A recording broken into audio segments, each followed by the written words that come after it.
تینوں ساتھ نعت پڑھتے تھے، اور ہم بچے ہوتے تھے تو یہ ہوتا تھا کہ ہمیں جلدی فارغ کر دیا جاتا تھا، اور پھر ہمیں جو نذرانہ ملتا تھا تو ہم تینوں نکل جاتے تھے کھانے پینے۔ 22 مارچ کو جو کل پاکستان محفلہ روڈ پہ ہوتی تھی اور ایک جم غفیر ہوتا تھا، اور تم نے بالکل صحیح یاد دلایا کہ وہ ایک بالکل نا میلے کا سما ہوتا تھا، ایک خوشی، جھولے لگے ہوتے تھے، جھولے لگے ہوتے تھے، وہ کھانے والے آئے ہوئے۔ لیکن جب پاکستان میں دھماکے شروع ہوئے اور حالات خراب ہوئے تو پھر ہمیں جو ہے وہ سیکیورٹی کی وجہ سے وہ محفل نعت روڈ پہ کرنے سے منع کر دی گئی۔ کیا ہے کانسیپٹ یہ کہ بھائی مسجد جو ہے نا وہ صرف عبادت گاہ تک محدود نہیں ہونی چاہیے، نماز ظاہر ہوگی وہاں پر اور لوگ وہاں پر آ کر عبادات کریں گے، لیکن مسجد کا جو پرپز رسول اللہ صلی اللہ علیہ وسلم کے زمانے میں ہمیں نظر آتے ہیں نا، وہ ایک کمیونٹی سینٹر کا ہے۔ بالکل۔ اور ایک محفل نعت ہو رہی تھی اور ایک صاحب کو اللہ نے توفیق دی کہ بھائی محفل نعت کے لیے پنڈال سجائیں اور لائٹیں کریں اور اسٹیج لگائیں۔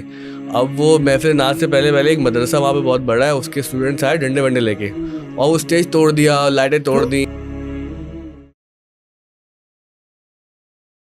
السلام علیکم ناظرین، ویلکم بیک ٹو اور پوڈ کاسٹ۔ آج ہماری پوڈ کاسٹ میں بہت ہی اسپیشل گیسٹ ہیں جو میرے دل کے بہت قریب ہیں۔ ان کو میں بچپن سے جانتا ہوں، بلکہ صحیح اگر کہوں تو یہ مجھے بچپن سے جانتے ہیں، کیونکہ عمر میں مجھ سے شاید 1-2 سال بڑے ہیں۔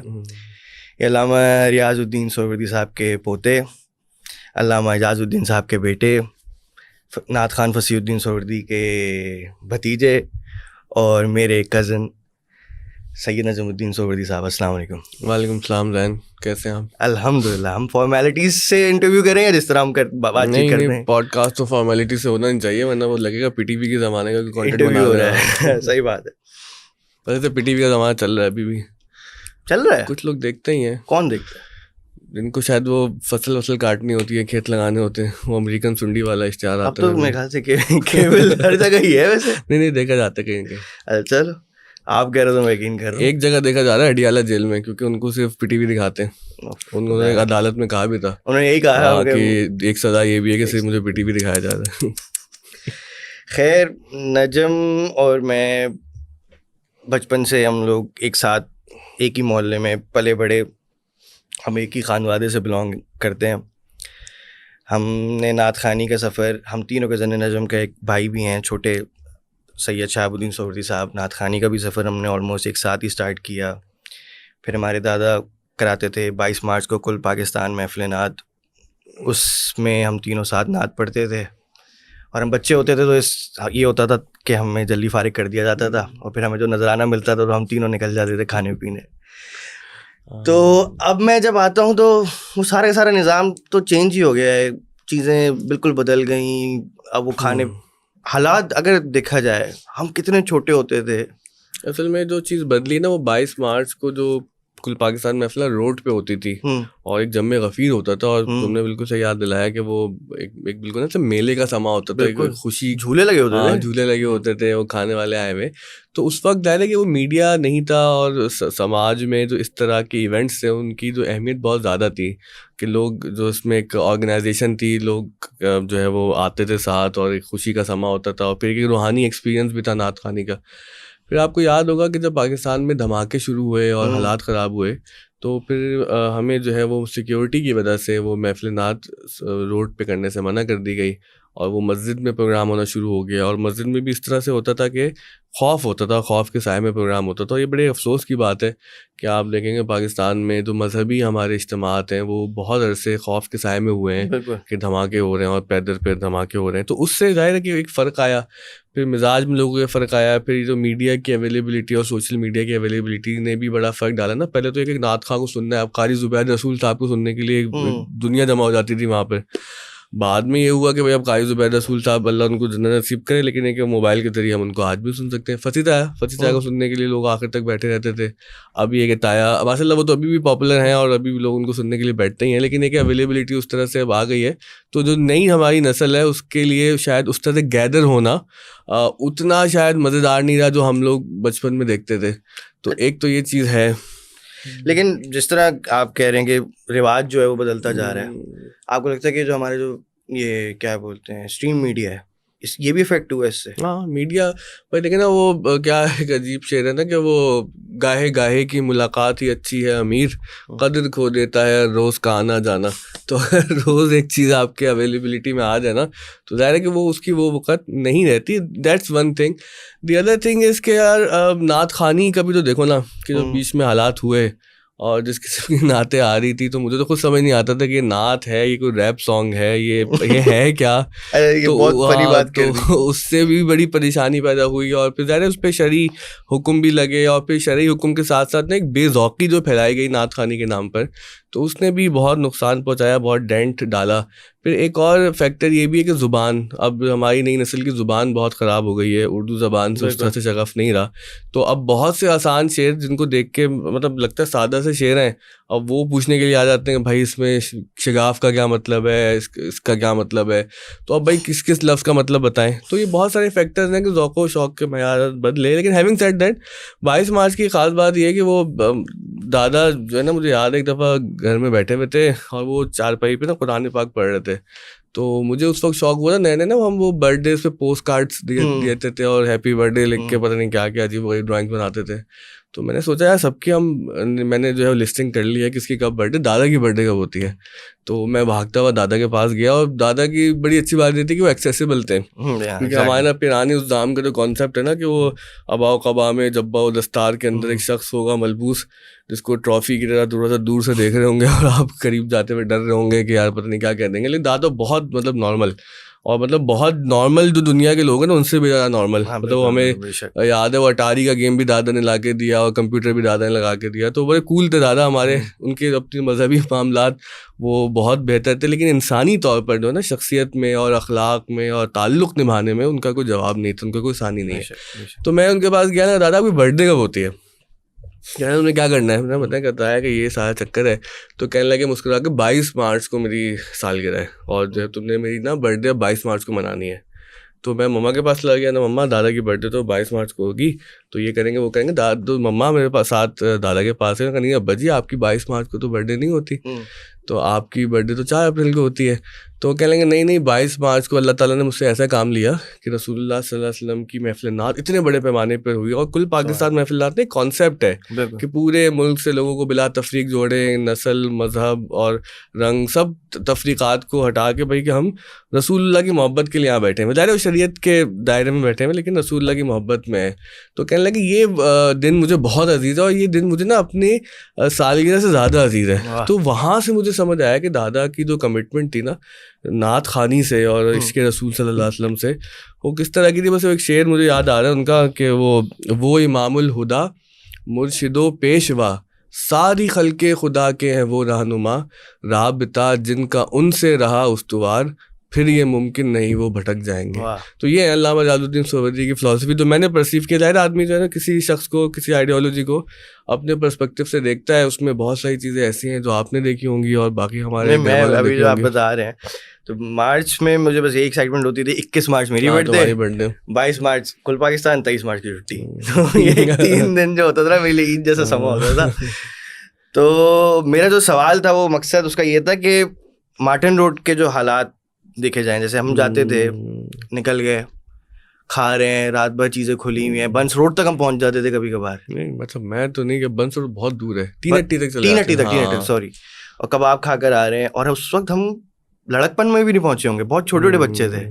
اب تو ہم امیجن بھی نہیں کر سکتے ایک چھوٹا بچہ اتنی دور تک پورا گھوم پھر کر آ رہا ہے. تو اس لیے میں کبھی کبھار سوچتا ہوں کہ جب ہم واپس آتے تھے اور ہمیں ڈانٹیں پڑتی تھیں تو شاید وہ صحیح پڑتی تھیں کہ تم لوگ کہاں چلے جاتے. اچھا خیال ہے وہی 22 مارچ ہی ہوتی تھی ہماری تھوڑی آزادی کی رات, کو سب مصروف ہوتے تھے. ورنہ ہمارے والد صاحب بہت سخت ہیں اس معاملے میں. مجھے یاد ہے میں میٹرک تک مارٹن روڈ کے جو ہمارے حدود ہے نا اس سے کبھی باہر اکیلا نہیں گیا. میٹرک میں نے کر لیا تو میرے دوستوں نے کہا چلتے کہیں, تو وہ میں ابا نہیں جانے دیں گے. تو انہوں نے کہا تمہارے ابا کیسے نہیں جانے دیں گے, ہم تو اتنے بڑے ہو گئے.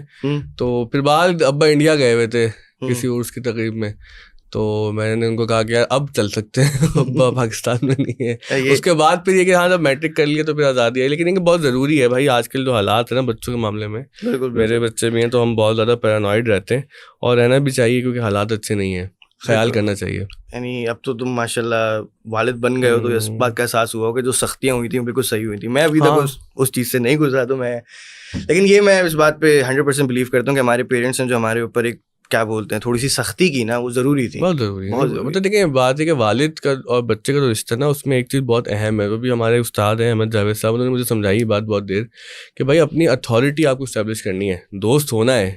یہ بات ہے کہ بھائی دوست ہے اور دوستی کے نام پہ بچے کو بگاڑ دیں آپ, تو بچے کے اندر ایک سینس آف اتھارٹی انسٹل کرنی ہے. اس کے بعد ہاں مارے نہیں, اس کو بلا وجہ کی سختی نہ کریں. اب now there are many techniques کے جس کے ذریعے بچے سے کمیونیکیشن اپنی بہتر کر کے اس کو ایک کنٹرولڈ انوائرمنٹ میں اس کو گروتھ کے ساتھ ایک دوستی کے ساتھ آگے بڑھائیں. لیکن وہ بالکل یہ آزادی ہے نا کہ بالکل میرا بچہ جو ہے, اب ہوتا کیا ہے کہ وہ کسی کا بچہ گھر آ جاتا ہے, وہ آپ کی چیزیں بھی توڑ رہا ہے, وہ چیزیں خراب بھی کر رہا ہے. اب ظاہر کسی بچے کو کیسے ڈانٹے بھائی, آپ اپنے بچے خود ہی سمجھا لیں. تو میں تو کوشش کرتا ہوں کہ میرے بچے کچھ کریں, تو اب میں کسی کو یہ چانس نہ دوں کہ ان کو میرے بچوں کو ڈانٹنے کی ضرورت پڑے. یہ میرا کام ہے, میری بیوی کا کام ہے. کہیں کہیں دیکھتا ہوں میں ان کے بچے آگے عجیب و غریب کام کر رہے ہوتے ہیں اور ہم سوچ رہے ہوتے ہیں کہ یار یہ کس قسم کے ہم کب کریں گے. اچھا ہماری تمہاری بھی شاید یہی ہوگا کہ اگر ہم سے کچھ ہو گیا نا غلطی اور ہمیں ریئلائز ہو گیا, ہم نے اپنے پیرنٹس کے ساتھ دیکھا ان کی آنکھیں اگر یوں ہو گئی کھل گئی زیادہ, تو ہمیں سمجھ آ گیا کہ بیٹا لیکچر شروع ہونے والا ہے گھر جا کے, اور ہم بیٹھ جاتے سیم جاتے. ہاں یہ ضروری ہے. آج کل کے بچے تو اصل میں والدین کی کمزوری ہے آج کل, شاید والدین بھی دوسری انتہا پہ چلے گئے نا. مجھے ایک صاحب نے بولا یہ بات بولی کہ بھائی میرے والد نے بہت سختی کی اور پھر میں نے اپنے بچوں کو اتنی آزادی کر دی, اب میں ریگریٹ کرتا ہوں, اب میں اس کو دوبارہ اس پروسیس کو کریکٹ کرنے کی کوشش کر رہا ہوں. تو we have to find a balance. اور اللہ تعالیٰ نے قرآن میں بھی وہی کہا نا کہ آپ امت وسط ہیں, کہ اعتدال پہ رہیں, اور یہی ہمیں رسول اللہ صلی اللہ علیہ وسلم کی تعلیم ہے کہ ہر معاملے میں اعتدال کا رستہ ہے. آزادی حد سے زیادہ جو ہے وہ بیدارہ بھی ہو جاتی ہے, اور جبر حد سے زیادہ ہو تو وہ اپنے معنی اور اپنی وقت کھو دیتا ہے. کینیڈا میں نا ہمارے تایا سید بدرالدین سہروردی صاحب, ان کے ایک مرید ہیں, تو ان کا بچہ تھا, وہ بچپن سے ہی نا پہلے اپنے بڑے بھائی کو بھی کوٹ دیتا تھا سب کے سامنے, ٹھیک ہے, پھر وہ ہم پہ بھی آنا شروع ہو گیا, ٹھیک ہے, چھوٹا بچہ تھا. تو تھوڑا سا نا اس کے والد صاحب کو فیل ہوا کہ شاید ہم لوگوں کو سمجھ نہیں آ رہا, کہ میرے بزنس پارٹنر اس کو بھی سمجھ نہیں آیا کہ یار یہ بچہ تھوڑا سا ضرورت سے زیادہ بدتمیز ہے نا. تو انہوں نے کہا کہ مجھے کسی نے کہا ہے کہ اس کا اگر تم نے ابھی ہاتھ روک دیا نا تو اس کے اندر ڈر بیٹھ جائے گا. میں کہا سر تھوڑا سا تو روک دیں. یار وہ عجیب سی بات یاد آ گئی, وہ نا وہ بیٹ مین کی جو سیریز آئی تھی اس میں ایک آئی تھنک فائنل پارٹ میں ہوتا ہے کہ اس کو بیٹ مین کو نا کنویں میں پھینک دیتے ہیں وہ جو ولن لوگ ہوتے ہیں, اور وہ ہی ٹرائز ٹو اسکیپ ایوری ڈے, روزانہ وہ رسی باندھ کے نا وہ چل رہا ہوتا ہے. ہاں تو اس میں وہ گر جاتا ہے. ایک دن کیا ہوتا ہے اس کو وہ کہتے ہیں کہ تم نا وہ رسی کے بغیر جاؤ. تو اس سے کیا ہوگا, اس سے کہا گا کہ ڈر کبھی کبھی ضروری بھی ہوتا ہے زندگی میں. تھوڑا سا ڈر ہے نا, یہ اللہ نے جو ہمیں فیلنگس دی ہیں ان کا ایک بیلنس ہونا چاہیے, ان کا ایک خوبصورت بلینڈ ہونا چاہیے. یہ نہیں ہے کہ جو اللہ نے آپ کو فیلنگس دی آپ بالکل ہی ختم ہی کر دیں. تو اگر آپ بچے کو ڈر کی تربیت نہیں دیں گے, ڈر مطلب ایک نیگیٹو ٹرم میں نہیں, ڈر مطلب ایک sense of authority, sense of control, sense of limit, تو پھر مجھے بتایا نا کہ وہ خدا, مذہب, ریاست, یہ سارا جو پورا اسٹرکچر ہے تو اس کے سامنے کیسے بنے گا. تو یہ بہت ضروری ہے کہ آزادی جو ہے نا وہ اپنی باؤنڈری سے ڈیفائن ہوتی ہے. یہ ہمارے لوگ نہیں سمجھتے کہ آزادی کا مطلب یہ تھوڑی ہے کہ بالکل ایبسولوٹ فریڈم آپ سب کچھ کرتے رہیں. آپ تو رہتے ہیں وہاں پہ کینیڈا میں, تو آپ نے دیکھا ہو مذہبی آزادی کی بات ہو چاہے سیکولر رائٹس کی بات ہو, اور جو ہمارے جو نسلی بنیادوں پر جو لوگوں کے جو ایتھنک رائٹس ہیں ان میں کبھی کبھی نا کانفلکٹ پیدا ہوتا ہے. تو وہ جو کانفلکٹ پیدا ہوتا ہے وہ عدالتوں میں کیسے جاتے نا, تو پھر there are methods to find out کہ آزادی کو کس طرح سے ہم نے ڈیل کرنا ہے, کس کا کیا رائٹ ہے. تو ایسے نہیں ہوتا کہ بس آپ بالکل مادر پدر آزاد ہو کے گھومتے پھر رہے ہیں اور بچوں کو کوٹ رہے ہیں جو آپ بتا رہے ہیں. ابھی آپ نے ڈر کی بات کی تو میرے دماغ میں ایک سلوگن آیا, لیکن بائیکاٹ چل رہا ہے, ورنہ میں کہتا ڈر کے آگے جیتا ہے. خیر نجم, ایجوکیشن کی طرف آتے ہیں, کیونکہ بہت سے لوگوں کو یہ لگتا ہے, ہم تو خانقاہی نظام سے بلانگ کرتے ہیں, کہ بھائی ان کے بچے تو بس درس نظامی پڑھتے ہیں اور بس پھر پیر اور فقیر ہی بن جاتے ہیں. لیکن الحمدللہ ہمارے والد صاحب نے, تمہارے والد صاحب نے, میرے والد صاحب نے ہمیں دنیاوی تعلیم کے لیے کافی انہوں نے ایمفسائز کیا. تو کیا تعلیم کیسے, کیا اچھا اس میں ایک بات ہے کہ مجھے خواہش تھی درس نظامی کرنے کی. اب ظاہر ہے کہ اسٹگماز ہر چیز سے اٹیچ ہو گئے, تو درس نظامی سے بھی کوئی اسٹگما اٹیچ ہو گئے کہ جیسے کوئی نعوذ باللہ کوئی بہت کم تر چیز ہے. نہیں, بہت اچھی چیز ہے, درس نظامی کرنا چاہیے. لیکن ہاں یہ کہ اس کے اندر ایک پرابلم یہ ہوتی ہے کہ آپ کو one side of the history یا one side of the knowledge تو پتہ چل جاتی ہے, لیکن جو ہولسٹک پکچر ہے وہ نہیں بن رہی ہوتی. تو میں نے درس نظامی تو نہیں کیا, لیکن چونکہ ظاہر مذہبی ماحول ہمارا, قرآن پاک, تفاسیر, تراجم, حدیث, فقہ, کلام, یہ سب سب روایتیں دیکھتے سنتے, وہی مذہبی بحثیں سنتے سنتے ہم بڑے ہوئے کہ یہ موقف ہے, اب اس کا رد کیا ہے, اس کا استدلال کیا ہے, وغیرہ وغیرہ. لیکن چونکہ وہ حفظ کرنے کے بعد پھر اسکول کا جو سفر میرا شروع ہوا 8ویں کلاس سے, تو مجھے ذرا سائنس میں کچھ دلچسپی ہوئی, اور جو بچوں والی دلچسپی جو ہوتی ہے, پھر تھوڑی فلسفے میں, شاعری میں دلچسپی پیدا ہو گئی. پھر میں انجینئرنگ کرنے NID یونیورسٹی چلا گیا, 3 سال میں نے وہاں پہ پڑھا, 4تھا سال میں نے کمپلیٹ نہیں کیا, وہ ڈراپ آؤٹ ہو گیا. پھر میں میڈیا کی طرف آ گیا, میں نے گرینوس یونیورسٹی سے mass com and media studies میں گریجویشن کی. تو 7 سال تو میں نے لگا دیے گریجویشن کرنے میں. ہم دونوں کی اسٹوری سیم ہے. اور وہ میں کراچی یونیورسٹی میں بھی ایک کورس شروع کیا, وہ چھوڑ دیا. پھر میں نے لنگوسٹکس میں ایک ماسٹر شروع کیا, وہ چھوڑ دیا. MPhil شروع کیا میں نے میس کام میں, وہ چھوڑ دیا. تو جو کیا وہ یہ کیا کہ میں نے ایک ڈگری میس کام میں گریجویشن کی کر لی, باقی سب میں فلیور لیتا رہا. پھر مجھے مل گئی اسکالرشپ, لنڈن چلا گیا میں, شیوننگ اسکالرشپ. وہ میرے لیے بڑا جو ہے لائف چینجنگ ایکسپیرینس تھا. یونیورسٹی آف ویسٹ منسٹر میں 1 سال گزارا میں نے. ریجنٹ جو ہماری بلڈنگ تھی BBC کے سامنے, وہاں پہ ہم. ماسٹرز تھا کیا تھا؟ ہاں وہ ماسٹرز تھا, اس کو LLM کی ڈگری ملی مجھے, ریلیجن اینڈ لا میں ماسٹرز تھا میرا. تو 1 سال میرا وہ بہت شاندار گزرا, دنیا کو ایک نئے پیرائے سے دیکھا اور بہت ساری نئی چیزیں سمجھ آئیں. تو وہ جو ایجوکیشن ہوئی نا 1 سال میری وہاں پہ, اس نے مجھے بہت چینج کیا. اور دوسرا اس سے پہلے NID میں مجھے بڑا فائدہ ہوا. میں فنی اسٹوری شیوننگ پہ آنے سے پہلے نا میں ایک فنی اسٹوری سناتا ہوں.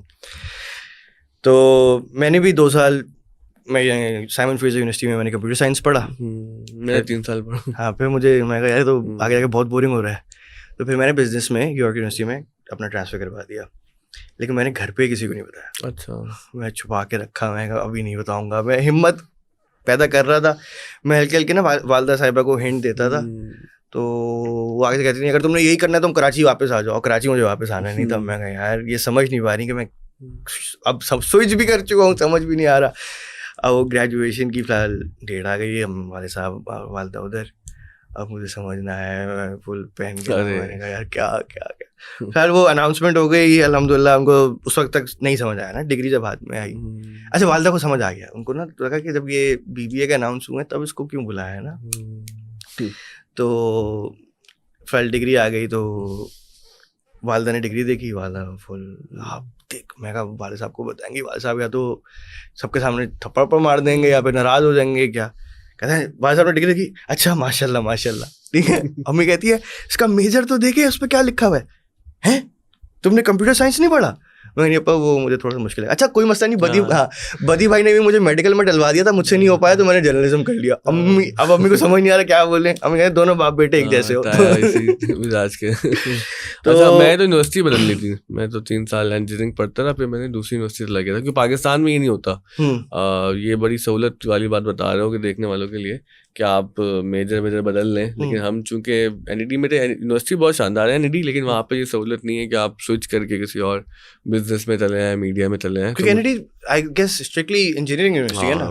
بہت اس میں یہ کہ محنت سکھا دیتی ہے. NID میں یہ ہے کہ اگر آپ NID سے پڑھ لیں نا, چاہے جتنے سال پڑھ لیں, وہ آپ کو اتنا رگڑا دیتی ہے کہ آپ زندگی بھر جو ہے نا 24 گھنٹے کام کرنے کو تیار ہو جاتے ہیں. واہ. تو یہ شیوننگ کا تمہیں آئیڈیا کس نے دیا؟ اصل میں نے جب NID یونیورسٹی چھوڑی نا, تو میرے دوست فائنل ایئر میں آ گئے تھے, میں 3rd ایئر چھوڑ دیا. تو مجھے لوگوں نے احساس دلایا کہ اب تم اگر 4 سال یا 3 سال دوبارہ گریجویشن کرو گے تو بہت پیچھے رہ جاؤ گے. تو اس وجہ سے مجھے ایک خیال یہ آیا کہ میں کیوں نہ انڈسٹری میں چلا جاؤں. تو لکیلی جب میں نے یہ میس کام میں شروع کیا گریجویشن, دوبارہ 9 مجھے دوبارہ سب پڑھنا پڑا نا, اور دوبارہ پیپر دینا پڑا. سوری, تو جب گئے تو ینگ بچے دیکھے ہوں گے؟ نہیں میں کون سا اتنا بوڑھا ہو گیا تھا. پھر بھی اچھا گرینوچ یونیورسٹی میں یہ ہے کہ وہ ایسے بچے آتے رہتے ہیں مجھے سے نا, ہاں جنہوں دنیا میں بڑے ٹیڑھے میڑھے کام کیے ہو نا, تو وہ ایک پناہ گاہ ہے. لیکن یار مجھے نا گرینوچ یونیورسٹی کے بارے میں لوگوں نے بڑی عجیب عجیب باتیں بتائی میری. وہاں پہ کچھ ٹیچر بہت اچھے ملے مجھے, وہاں کے جو انتظامیہ ہے, جو ایڈمنسٹریشن ہے. تو کچھ چیزیں ہوتی ہیں کہ یونیورسٹیز کے نا نام وہ سوشل میڈیا پہ خراب ہو جاتے ہیں, لوگ باتیں کرتے ہیں, لیکن میں نے وہاں پہ کافی کچھ سیکھا. جیسے ہمارے ایک سر عبدالوحید خلفے تھے, تو وہ ڈان اخبار کے سٹی ایڈیٹر ہے. تو ہی واز دا ون جس نے مجھے بولا کہ بھائی تم زندگی میں کیا کر رہے ہو, کبھی یہاں کبھی وہاں, تم نا انڈسٹری چلے آؤ, کیونکہ جب تک تم انڈسٹری میں جا کے کام نہیں شروع کرو گے نا, تم یہ بھی چھوڑ دو گے. تو مجھے واقعی میں وہاں پہ دوسرے سیمسٹر میں تھاٹس آتے تھے کہ یار چھوڑ دوں میں کیا کر رہا ہوں. تو ان کا مشورہ بڑے کام آیا. پھر 2nd سیمسٹر میں یہ ہوا کہ ہمارے جو نیوز اخبار کے سٹی ایڈیٹر تھے وہ پڑھا رہے تھے وہاں پر. تو یہ دیکھیں نا یہ ہوتا ہے یونیورسٹی کہ آپ کے اساتذہ ایسے ہو نا فیلڈ کے کہ جن کو پتا ہو کہ انڈسٹری میں کیا ہو رہا ہے, تو انہوں نے کہا کیا انٹرنشپ کریں. پھر ہمارے جو تایا عظیم میاں صاحب مجھے وہ لے گئے شاہ رخ حسن صاحب کے پاس جو جنگ گروپ کے ایک جو ہیں وہ ڈائریکٹر ہیں. تو انہوں نے کہا کہ ہاں انٹرنشپ کریں کوئی بات نہیں. تو میں نے وہاں پہ 3-4 مہینے انٹرنشپ کی. انٹرنشپ کے بعد میں نے کہا کہ میں جا رہا ہوں, میرا فیئر ویل والا سین ہو گیا تھا شروع. تو وہاں کے جو میرے کولیگس تھے ان سے دوستی اتنی اچھی ہو گئی میری, اور تم کہاں جا رہے ہو یار, کرو یہیں پہ بیٹھ کے کام. تو میں نے کہا پیسے ویسے تو ملتے نہیں ہیں, اب میں خود اپنا پیٹرول جلا کے آ رہا ہوں 3-4 مہینے سے. تم آتے رہو تمہاری جاب ہو جائے گی. تو پرابلم یہ تھی کہ میرے پاس وہی گریجویشن کی ڈگری نہیں تھی, تو 2-3 مہینے اور میرا کیس چلتا رہا. لیکن چونکہ میں نے کام اتنا کر لیا تھا, اتنی اسٹوریز کی میں نے, بائی لائنس چھپ رہی تھی, میں ایڈیٹنگ بھی کر رہا تھا, 2 کام کر رہا تھا, رپورٹنگ بھی کر رہا تھا, ایڈیٹنگ بھی کر رہا تھا, ڈیسک پہ بھی اور سڑک شہر میں بھی گھوم رہا تھا. تو اس بنیاد پہ پھر جنگ گروپ نے مجھے گریجویشن کی ڈگری نہ ہونے کے باوجود جاب دے دی. تو میں بہت ہی اپریشیٹ کروں گا جنگ گروپ کو, کیونکہ دیکھیں نا اس طرح سے زندگیاں بدلتی ہیں. بالکل کہ اگر آپ بالکل رول بیس ہو کے چلتے ہیں ہر وقت کہ نہیں یہ ہمارے وہ 4 رول ہیں, اور ایک بابا جو ہے بیٹھ کے وہ مائکروسکوپ سے دیکھ رہا ہو, تو بہت مشکل ہو جائے گی لائف. تو انہوں نے چونکہ مجھے وہاں پہ رستہ دیا تو میں میڈیا میں آ گیا. اور جب میں میڈیا میں آیا تو آئی فیلٹ لائک ہوم, کہ یار یہ وہ چیز تھی جو میں کرنا چاہتا تھا. کیونکہ میڈیا کے کام میں یہ ہوتا ہے کہ آپ کو ہر دن الگ کام کرنا ہے. بالکل. اور یہ ہم لوگوں کی طبیعت میں تمہیں بھی پتہ ہے, ہم سب میں نا کہ وہ اس طرح سے نا ایک چیز ہم روز نہیں کر سکتے, میکینیکل لائف ہم نہیں گزار سکتے, کریٹیو لوگوں کا یہ مسئلہ ہوتا ہے. تو وہاں سے پھر مجھے نا ایک رستہ ملا. پھر مجھے ایسے اساتذہ ملے جنہوں نے سمجھایا کہ بھائی پاکستان میں رہو گے تو اتنا آگے نہیں بڑھو گے, باہر کی کوئی اسکالرشپ پکڑو. ظاہر پیسے تمہارے پاس اتنے نہیں ہیں لیکن اسکالرشپ کرو. اینڈ آئی واز سو لکی, میرا پہلی دفعہ ہو گیا یہ. مطلب میں آئی وڈ سے کہ چلو میری محنت تو تھی لیکن یہ لگ زیادہ تھی, کیونکہ میں نے لوگوں کو دیکھا ہے وہ 3-3 4-4 دفعہ کوشش کرتے ہیں تب جا کے پھر وہ انٹرویو کی باری آتی ہے, کلیئر ہوتا ہے. تو میرا فرسٹ ٹائم ہو گیا. ایک چیز میں اگر کوئکلی ایڈ کر دوں, میں پتہ نہیں بہت زیادہ بول رہا ہوں, کہ وہ ابا کی بھی ایک مسئلہ تھا بیچ میں. ابا نے مجھے کہا کہ اگر تم نے شادی نہیں کی تو میں باہر نہیں آنے دوں گا. اب تم ابا کو جانتے ہو ہمارے ان کے مزاج کو نا, تو انہوں نے کہا کہ تم جاؤ گے تم شادی وہیں کر لو گے, ہماری اماں کے ذہن میں بھی یہ تھا, وہیں سیٹل ہو جاؤ گے, واپس نہیں آؤ گے. تو میں ان کو یقین دلاتا جاتا تھا. پھر میں بولتا تھا بھائی میرا کون سا اسکالرشپ ہو گئی ہے, میری کون سی وہاں پہ نوکری ہو گئی ہے. تو ابا مجھے بولتے تھے کہ نہیں مجھے دل میں ہے کہ تمہیں نا جانا ہے پڑھنے کے لیے باہر. پتہ نہیں ان کو نا ایک تھا وجدان تھا, یا ان کے ذہن میں یا دل میں کوئی خیال آ گیا تھا کہ تم نے اگلے سال یا پاکستان سے باہر جانا ہے تو شادی کر لو, اور اگر تم شادی نہیں کرو گے تو میں جانے نہیں دوں گا. تو میں نے پھر جلدی جو ہے شادی ہوئی, اور اتفاق ایسا ہوا کہ شادی ہوئی ہے اور میرا جو ہے وہ اسکالرشپ کا پروانہ آ گیا. اور حسن جو میرا بیٹا ہے وہ 7 دن کا تھا, he was just 7 days old تب میں لنڈن گیا تھا. تو ٹف ہوگا جانا. تو شادی لو اور ارینج؟ نہیں ارینج تھی, پیورلی ارینج. میں تو ایک دفعہ مشکل سے کوئی 5 منٹ کی ملاقات کروائی تھی, اس میں بھی نا کوئی 6-7 لوگ بیٹھے ہوئے تھے کمرے میں. تو وہ میری بیوی جو جب بعد میں بیوی ہوئی اس وقت اس نے کچھ بولا ہی نہیں. مطلب میں بولتا رہا جیسے ابھی میں بول ہی رہا ہوں نان اسٹاپ, اور وہ سنتی رہی. اب میں نے اماں سے بولا بھائی یہ کہاں رشتہ کر رہے ہیں, یہ تو بولتی بھی یا نہیں بولتی. تو مما نے کہا نہیں بہت اچھا. پھر جب شادی ہوئی تو سمجھ آیا کہ یہ بہت بڑی نعمت ہے اگر بیوی نہ بول رہی ہوں. اس وقت تو پریشانی ہو رہی تھی, بعد میں صحیح جگہ شادی ہو گئی. الحمدللہ. تو چچا کے سوال کو ہی ہم یعنی چچا کا جو اعتراض تھا اس کو مد نظر رکھتے ہوئے ایک سوال ہے کہ بہت سے لوگ ہوتے ہیں جن کو بس نکلنا ہوتا ہے پاکستان سے, پہلے وہ 1 مہینے کے ویزے پہ کیوں نہ نکلیں, پھر کبھی واپس نہیں آتے. تو what made you come back? Family? ہاں family first of all. Secondly یہ کہ جو آپ کو پتہ ہے میں آف دا اسکول کے نام پہ ایک پروجیکٹ کر رہا ہوں. We started back in 2011. تب تک اسٹارٹ ہو گیا تھا؟ ہاں مطلب میں نے نام نہیں رکھا تھا آف دا اسکول, کیونکہ ہوا یہ تھا میں نے این یونیورسٹی جوائن کی نا, تو مجھے یہ ریلائز ہوا کہ یار ہم بڑے پریویلیجڈ لوگ ہیں جو یہاں تک پہنچ گئے. پھر میں نے سوچا ہم کیوں پہنچ گئے یہاں پہ, ہمیں کیسے سرخاب کے کیا پڑھ لگے ہمیں. تو پھر سمجھ آیا کہ ہم نے اچھے تعلیمی اداروں سے ایجوکیشن حاصل کی. میں نے میریٹوریس اسکول سے پڑھا, ایک one of the best school ان کراچی. پھر میں نے کالج بھی وہیں سے پڑھا. تو ظاہر ہے کہ آپ کو پتہ ہی کہ یار کمپٹیشن ایسی ہوتا ہے کہ آپ کو وہ تیار کر دیتے ہیں اور آپ میں صلاحیت ہو تو آپ نکل جاتے ہیں. تو پھر مجھے احساس ہوا کہ ہر جو بچہ ہے ہماری سوسائٹی کا اس کو یہ پریویلیج نہیں ہے کہ اچھی تعلیم, اور بہت افسوس کے ساتھ کہنا پڑتا ہے کہ اچھی تعلیم لگژری ہے کراچی میں نا. آپ کے پاس پیسے ہیں آپ افورڈ کر لیں گے, نہیں ہے تو آپ سرکاری اسکولوں کے حال دیکھ لیں, آپ کو پتہ ہے وہاں پہ کیا ہو رہا ہے. تو اس وجہ سے پھر میں دوستوں کے ساتھ مل کے شام میں تو مدرسے کی بلڈنگ ہے نا ہماری مسجد کے سامنے والی, وہاں پہ شروع کی. تو وہ میرے ذہن میں تھا, مطلب فرسٹ آف آل یہ کہ فیملی, تارے پپا کا ایک پریشر تھا, اور پپا کا ہمارے بہت سینٹیمنٹل ہے پاکستان کے بارے میں نا, حالانکہ اب جو حالات ہیں ہمیں سمجھ بھی نہیں آتے کہ اتنے سینٹیمنٹل کیوں ہیں وہ, لیکن وہ شروع سے ان کا ہے کہ نہیں پاکستان میں رہنا ہے. اچھا ایک وجہ وہ بھی تھی کہ دادا نے پپا کو وصیت کی تھی کہ بھائی کہ تم نے یہاں سے نہیں جانا, اور بلکہ مجھے یاد آ رہے ہیں وہ الفاظ, ہاں کہ یہ الفاظ کہے تھے کہ اگر تم یہاں سے گئے, یعنی کہ میں دادا ہمارے ابا کو کہہ رہے ہیں کہ اگر اعجاز الدین تم یہاں سے گئے چھوڑ کے مسجد اور یہ مارٹن روڈ, تو بروز حشر تمہارا گریبان ہوگا, میرا ہاتھ ہوگا. تو یہ میری نصیحت ہے, وصیت ہے کہ you have to live here. تو وہ جو دادا کی وصیت اور نصیحت ہے نا, ان کا بہت اثر ہے, کیونکہ تم جانتے ہو کہ ابا تو بڑی شدید محبت کرتے ہیں دادا سے نا, تو وہ محبت کا اثر تھا کہ انہوں نے ہمیں بھی سمجھایا. ہم دعا کر رہے ہیں کوئی ایسی وہ نصیحت ہمیں ابا نہ کر پاکستان نہیں چھوڑنا. ابھی تک تو کہ ہم اس کو نبھا رہے ہیں, اور ظاہر ہے کہ خوشی سے نبھا رہے ہیں, اور یہ ہماری سعادت ہے. مطلب واقعتاً دیکھا جائے نا, کوئی ہم احسان نہیں کر رہے, یہ اللہ تعالیٰ کا بڑا کرم ہے کہ اللہ نے اس کام کے لیے چنا. تو اس وجہ سے میں واپس آیا. پھر میری شادی بھی ہو گئی تھی, بچہ بھی نہیں تھا. اچھا ہوا یہ کہ بیچ میں میری وائف آئی وہاں پہ نا London, I think she live with me for a month, لیکن وہ ہار مان لی ایک مہینے میں, کیونکہ لائف بہت ٹف ہے وہاں پہ. کیونکہ وہ بچے کے ساتھ نا 5 مہینے کا تھا حسن, بہت مشکل ہو گئی تھی, کیونکہ بہت تنگ کرتا تھا حسن نا, حسن بہت چلبلا ہے. تو پھر وہ ہوا ہے کہ ماموں میرے مینچسٹر میں تھے, وہاں کچھ دن گزارے. ہمارے ایک فیملی فرینڈ ہے ظفر بھائی, برمنگھم میں کچھ دن گزارے, لیکن نا وہ اس کا دل لگا نہیں. پھر میں اٹلی لے گیا اس کو اپنی خالہ کے پاس, اٹلی بھی رکی وہ 15 دن. اس نے کہا بھائی مجھے پاکستان جانا ہے.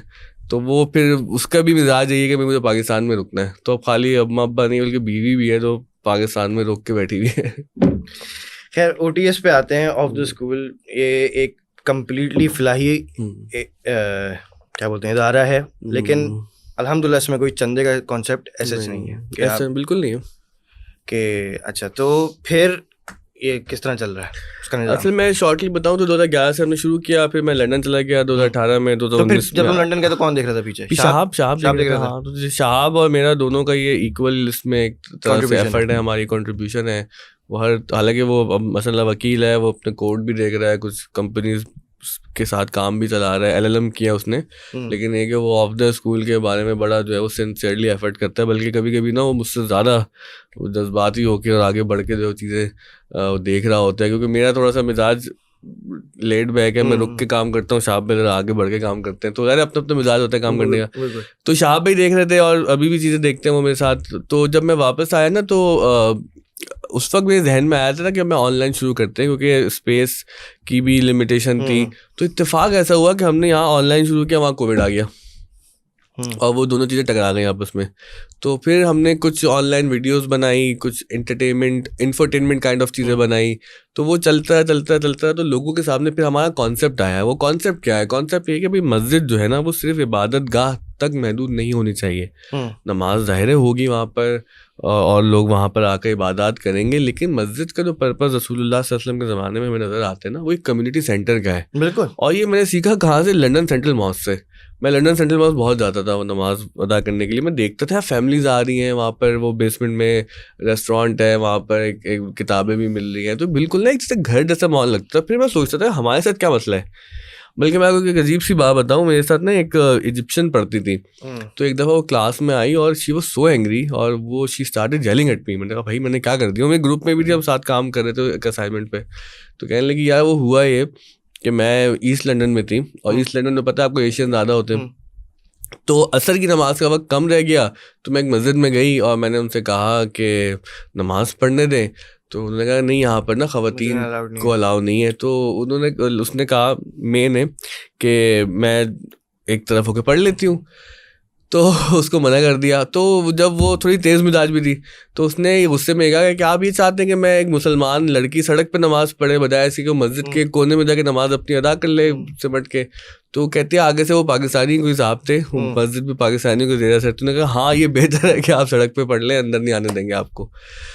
تو دیٹس دا سچویشن کہ یہ ہمارے حالات ہیں. اور اگر آپ عرب مطلب سارے پاکستانی مسجدیں ایسی نہیں تھی, بہت ہم نے اچھے لوگ بھی دیکھے تو پاکستانی انڈین بنگلہ دیش مساجد چلا رہے تھے بڑے احترام کے ساتھ.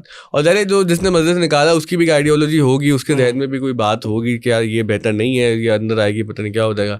تو پھر میں نے عرب جو مسلمانوں کی مسجد تھی میں نے ان سے بہت سیکھا, ٹو بی آنیسٹ. اور مجھے بڑا اچھا لگتا تھا ان عربیوں کی مسجد میں جا کے نا, دیکھتا تھا میں کہ کیسے یہاں کے انتظامات چل رہے ہیں. تو وہ بھی تھا. اور پھر ہمارے دادا جو میں یاد ہوگا کہ دادا نے ایک دفعہ وہ کل پاکستان محفل نعت میں ہی کہا تھا کہ ایک وقت ایسا آئے گا کہ بغدادی مسجد سے بہت جدید علوم کا فروغ ہوگا, یہاں پر انگریزی سکھائی جا رہی ہوگی اور بہت جدید علوم روایتی علوم کے ساتھ پڑھائے جا رہے ہوں گے. تو وہ خواب دادا کا بھی تھا. پھر میں نے جو ایکسپوجر ہوا تو وہ کپل ہو گیا. تو واپس جب ہم آئے نا تو میں نے بات کی کہ بھائی اب ہم لڑکوں کے ساتھ لڑکیوں کو بھی پڑھائیں گے. تو وہی سوال اٹھا کہ کیسے ہوگا. تو جو میرے دوست کچھ بڑے اچھے دوست ہیں اور جو اس میں بہت سپورٹ کرتے ہیں ہر لحاظ سے پروجیکٹ میں, انہوں نے ایک بڑا اچھا کام کیا.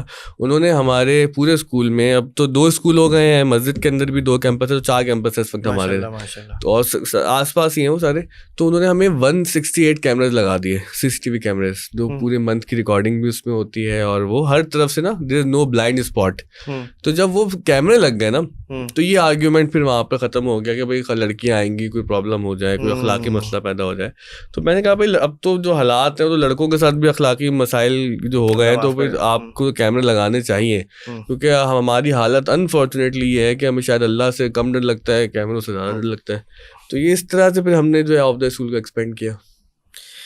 تو ماشاء اللہ اسٹارٹ آپ نے لیکن کیا تھا 9-10 کی کوچنگ. ہاں 2011 میں 9-10 کی کوچنگ تھی. پھر ہم نے بعد میں 7-8 کی. پھر 2020 میں پوسٹ کووڈ ہم نے پھر یہ فیصلہ کیا کہ ہم اس کو ایکسپینڈ کرتے ہیں. 2021 کا جو اگست آیا تو الحمدللہ دیٹ واز دا ٹائم جب ہم نے KG1 KG2 کلاس 1 کلاس 2 سے لے کے کلاس 8 تک ہم آئے. پھر ہم نے 9 سے لے کر سیکنڈ ایئر تک کی سائنس اینڈ کامرس کی کوچنگ شروع کر دی. پھر ہم نے ویکینڈ پہ 20 اسکل بیسڈ کورسز چلائے, مطلب ڈیجیٹل مارکیٹنگ. تھوڑا سا لوگوں کو بتاؤ اسکل بیسڈ جو کورسز ہیں وہ کیا کیا ہیں, کیونکہ میں مارٹن روڈ کے جب ماشاء اللہ لڑکوں سے ملا نا, کچھ کے ساتھ نمبر بھی ایکسچینج ہوا. سو آئی واز امیزڈ کہ یار وہ اتنی چھوٹی ایج میں وہ ویڈیو ایڈیٹر ہے, وہ بچہ ویڈیو ایڈیٹر ہے, گرافک ڈیزائنر ہے, ڈیجیٹل مارکیٹنگ پڑھا رہے ہیں ہم کو, سوشل میڈیا مینجمنٹ ساری Amazon پڑھا رہے ہیں, Amazon پڑھا رہے ہیں. اس میں وہ کیا ہوتا ہے, دراز ہے, پورا ای کامرس کا ایک پیکیج ہے ہمارا. پھر اینڈرائڈ کے کورسز ہم نے کروائے وہاں پر, ویب ڈیولپمنٹ کروائی. یہ مطلب میں اس کو آسان کروں نا تو 3 اسکول ہیں بیسیکلی ہمارے. ایک تو ہمارا ڈیزائن اینڈ میڈیا اسکول ہو گیا, اس میں گرافک ڈیزائننگ ویڈیو ایڈیٹنگ سب آ گئے. پھر ایک IT اسکول ہے ہمارا جہاں پہ ہم ویب ڈیولپمنٹ سکھا رہے ہیں, اینڈرائڈ اور اس طرح کے اور کورسز. پھر ہمارا ایک لینگویج اسکول ہے جہاں پہ ہم ٹرکش کی کلاسز ہو رہی ہیں, پرشین پڑھائی جا رہی ہے, عربک پڑھائی جا رہی ہے, انگلش کی بہت ساری کلاسز ہو رہی ہیں. کیونکہ دیکھو اس میں انگلش کا بڑا چیلنج ہوتا ہے, اور ہمارے جو انڈر پریولیج بیک گراؤنڈ سے بچے آ رہے ہوتے ہیں نا ان کی انگریزی بڑی خراب ہوتی ہے, کیونکہ ظاہر ان کے پاس اپرچونیٹی نہیں ہوتی سیکھنے کی, بولنے کی. تو اس پہ ہم کافی فوکس کریں. تو یہ 3 ہمارے اینڈ ہو گئے. پھر ہم نے اسلامک اسکول شروع کیا. مدرسہ جو ہمارا روایتی مدرسہ ہے اس کو انٹیگریٹ کر دیا ہم نے جدید تعلیم کے ساتھ نا, کہ تمام بچے جو حفظ کر رہے ہیں وہ کمپیوٹر بھی سیکھیں, وہ انگلش بھی سیکھیں, وہ سائنس بھی پڑھیں. پھر لڑکیوں کا ایک مدرسہ ہے.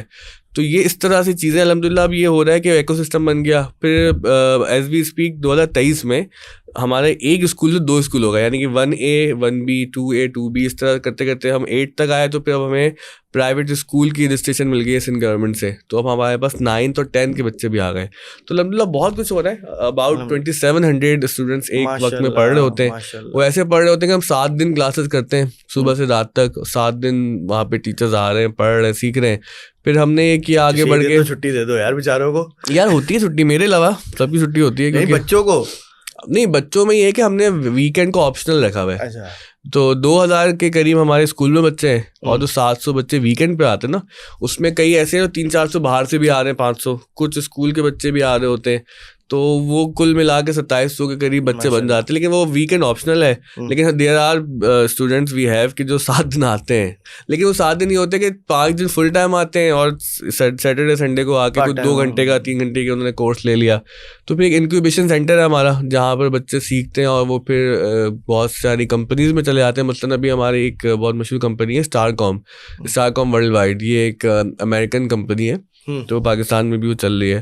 تو وہاں پہ 8-10 لڑکے ہمارے گئے جنہوں نے ہم سے ایڈیٹنگ سیکھی تھی یا گرافک ڈیزائننگ سیکھی تھی, اور سافٹ ویئر ہاؤسز میں لڑکے جا رہے ہیں. پھر ہم ایک پوڈ کاسٹ بنا رہے ہیں, تو کافی کچھ الحمدللہ ہو رہا ہے, اور یہ سب یقیناً جانو اللہ کا کرم ہے اور یہ دادا کی دعائیں ہیں, کیونکہ پاسبل کبھی کبھی نا میں سوچتا ہوں کہ اتنا سب کچھ کیسے ہو رہا ہے, تو یہ بس اللہ کا کام ہے. OTS پوڈ کاسٹ پہ آنے سے پہلے نا ایک چیز میں نے ہمیشہ جو سوچی, جو ابھی الحمدللہ ہم لوگ آپ لوگ جو یہ کر رہے ہو کہ بچہ جو جہاں پہ دینی تعلیم حاصل کر رہا ہے اس کے ساتھ ساتھ یہ دنیاوی تعلیم بھی جو ہے یہ بھی سیکھ رہا ہے. اعلیٰ حضرت احمد رضا خان بریلوی کے بارے میں مشہور ہے, رحمۃ اللہ علیہ کے بارے میں مشہور ہے کہ آپ کو ریاضت میتھس میں بڑا, آپ کو ریاضی میں بڑا آپ کو وہ تھا, عبور حاصل تھا.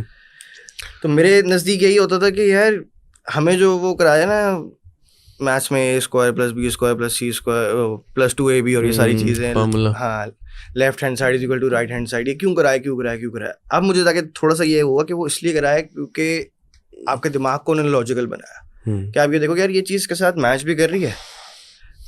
تو آج کل کے, میں کافی کانٹروورشل بات کرنے جا رہا ہوں, لیکن آج کل کے جو علماء ہیں وہ نعوذ باللہ ایسی حدیث سنا دیتے ہیں, ایسی روایت سنا دیتے ہیں جو قرآن اور حدیث یعنی حضور صلی اللہ علیہ وسلم کی جو سنت ہے اس سے بہت زیادہ کانٹروڈکٹ کر رہی ہوتی ہے. اگر انہوں نے زندگی میں, میرے نزدیک I could be wrong as well, اگر یہ تھوڑا سا کیا ہوتا نا left hand side is equal to right hand side, تو وہ اپنے دماغ سے سوچتے کہ یار یہ لاجک پہ چیز بیٹھ نہیں رہی. اچھا میرا اصل میں نا, ویسے میں چاہوں گا نہیں ہم زیادہ مذہبی باتیں کریں, کیونکہ میں نے جو ہے نا مذہبی باتیں کرنا کم کر دی اس وقت سے جب تک ہم نے مذہب پہ عمل کرنا شروع کیا. تو وہ مجھے سمجھ آیا کہ جب تک ہم زیادہ مذہبی باتیں کرتے رہتے نا تو پھر مذہب پہ طرح ہمارا عمل کم ہو جاتا ہے, باتوں میں بہت دل لگ جاتا ہے. وہ ایک شعر ہے نا وہ اکبر الہ آبادی کا کہ مذہبی بحث میں نے کی نہیں, فالتو عقل مجھ میں تھی نہیں. تو دین پر عمل کرنا جذبات کے ساتھ اور مذہبی بات کرنا باہر. لیکن ہیونگ سیڈ دیٹ میرا لاجک کے بارے میں تھوڑا سا ڈفرینٹ خیال ہے. میں پہلے یہی سمجھتا تھا کہ جو ہماری ویسٹرن لاجک بنائی ہوئی ہے اور یہی ایک عقل کی جو ہے وہ معراج ہے اور سپریمیسی ہے. وہ ہمارے استاد ہیں احمد جاوید صاحب, ان کے خدمت میں 10 سال سے جو ہے وہ حاضر ہو رہا ہوں میں. تو ہمیں سمجھ آیا کہ جو علوم ہے نا وہ انسان کے بنائے ہوئے ہیں. تو جو یہ ویسٹرن لاجک کا سارا معاملہ ہے یہ بالکل پڑھنی چاہیے. اور ظاہر ہے کہ اب تو علوم کے امام وہی ہیں آج کل مغرب والے, ہم تو مقلد ہیں. لیکن یہ کہ اس طرح سے نا کہ میتھس کو حدیث میں لے آنا اور حدیث سے پھر وہ فقہ کی کوئی بات کر لینا, تو یہ کافی ساری چیزیں نا خلط مبحث پیدا ہوتے ہیں. یعنی کہ بہت ساری چیزیں جو ہے آپس میں آ کے جو ہے بالکل مکس اینڈ منگل ہو جاتی ہیں, تو چیزیں بہت گڑبڑ ہو جاتی ہیں. اور جہاں تک علماء کی بات ہے, بھائی اب کوئی روایت پڑھ رہا ہے تو اس کو دیکھ لینا چاہیے کہ اس کی درایت روایت سے ہے ٹھیک ہے یا نہیں ہے.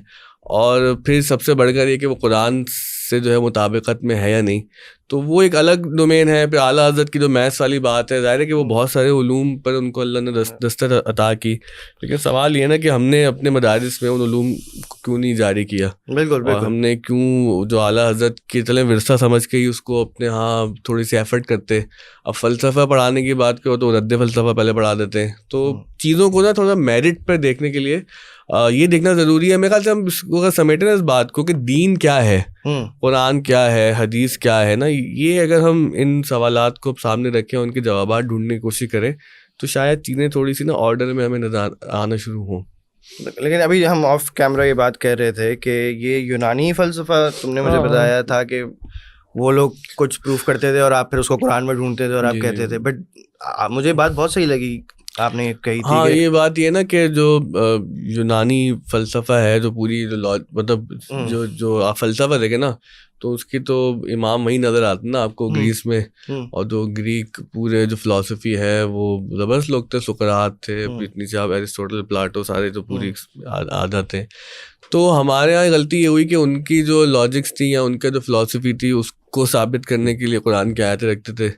پھر جب نظر آیا کہ بھائی دنیا میں جو ویسٹرن سائنسز ہیں ان کا دور آیا اور جو یونانی فلسفہ رد ہونا شروع ہوا تو ایک عجیب سی ڈائیکاٹمی پیدا ہو گئی.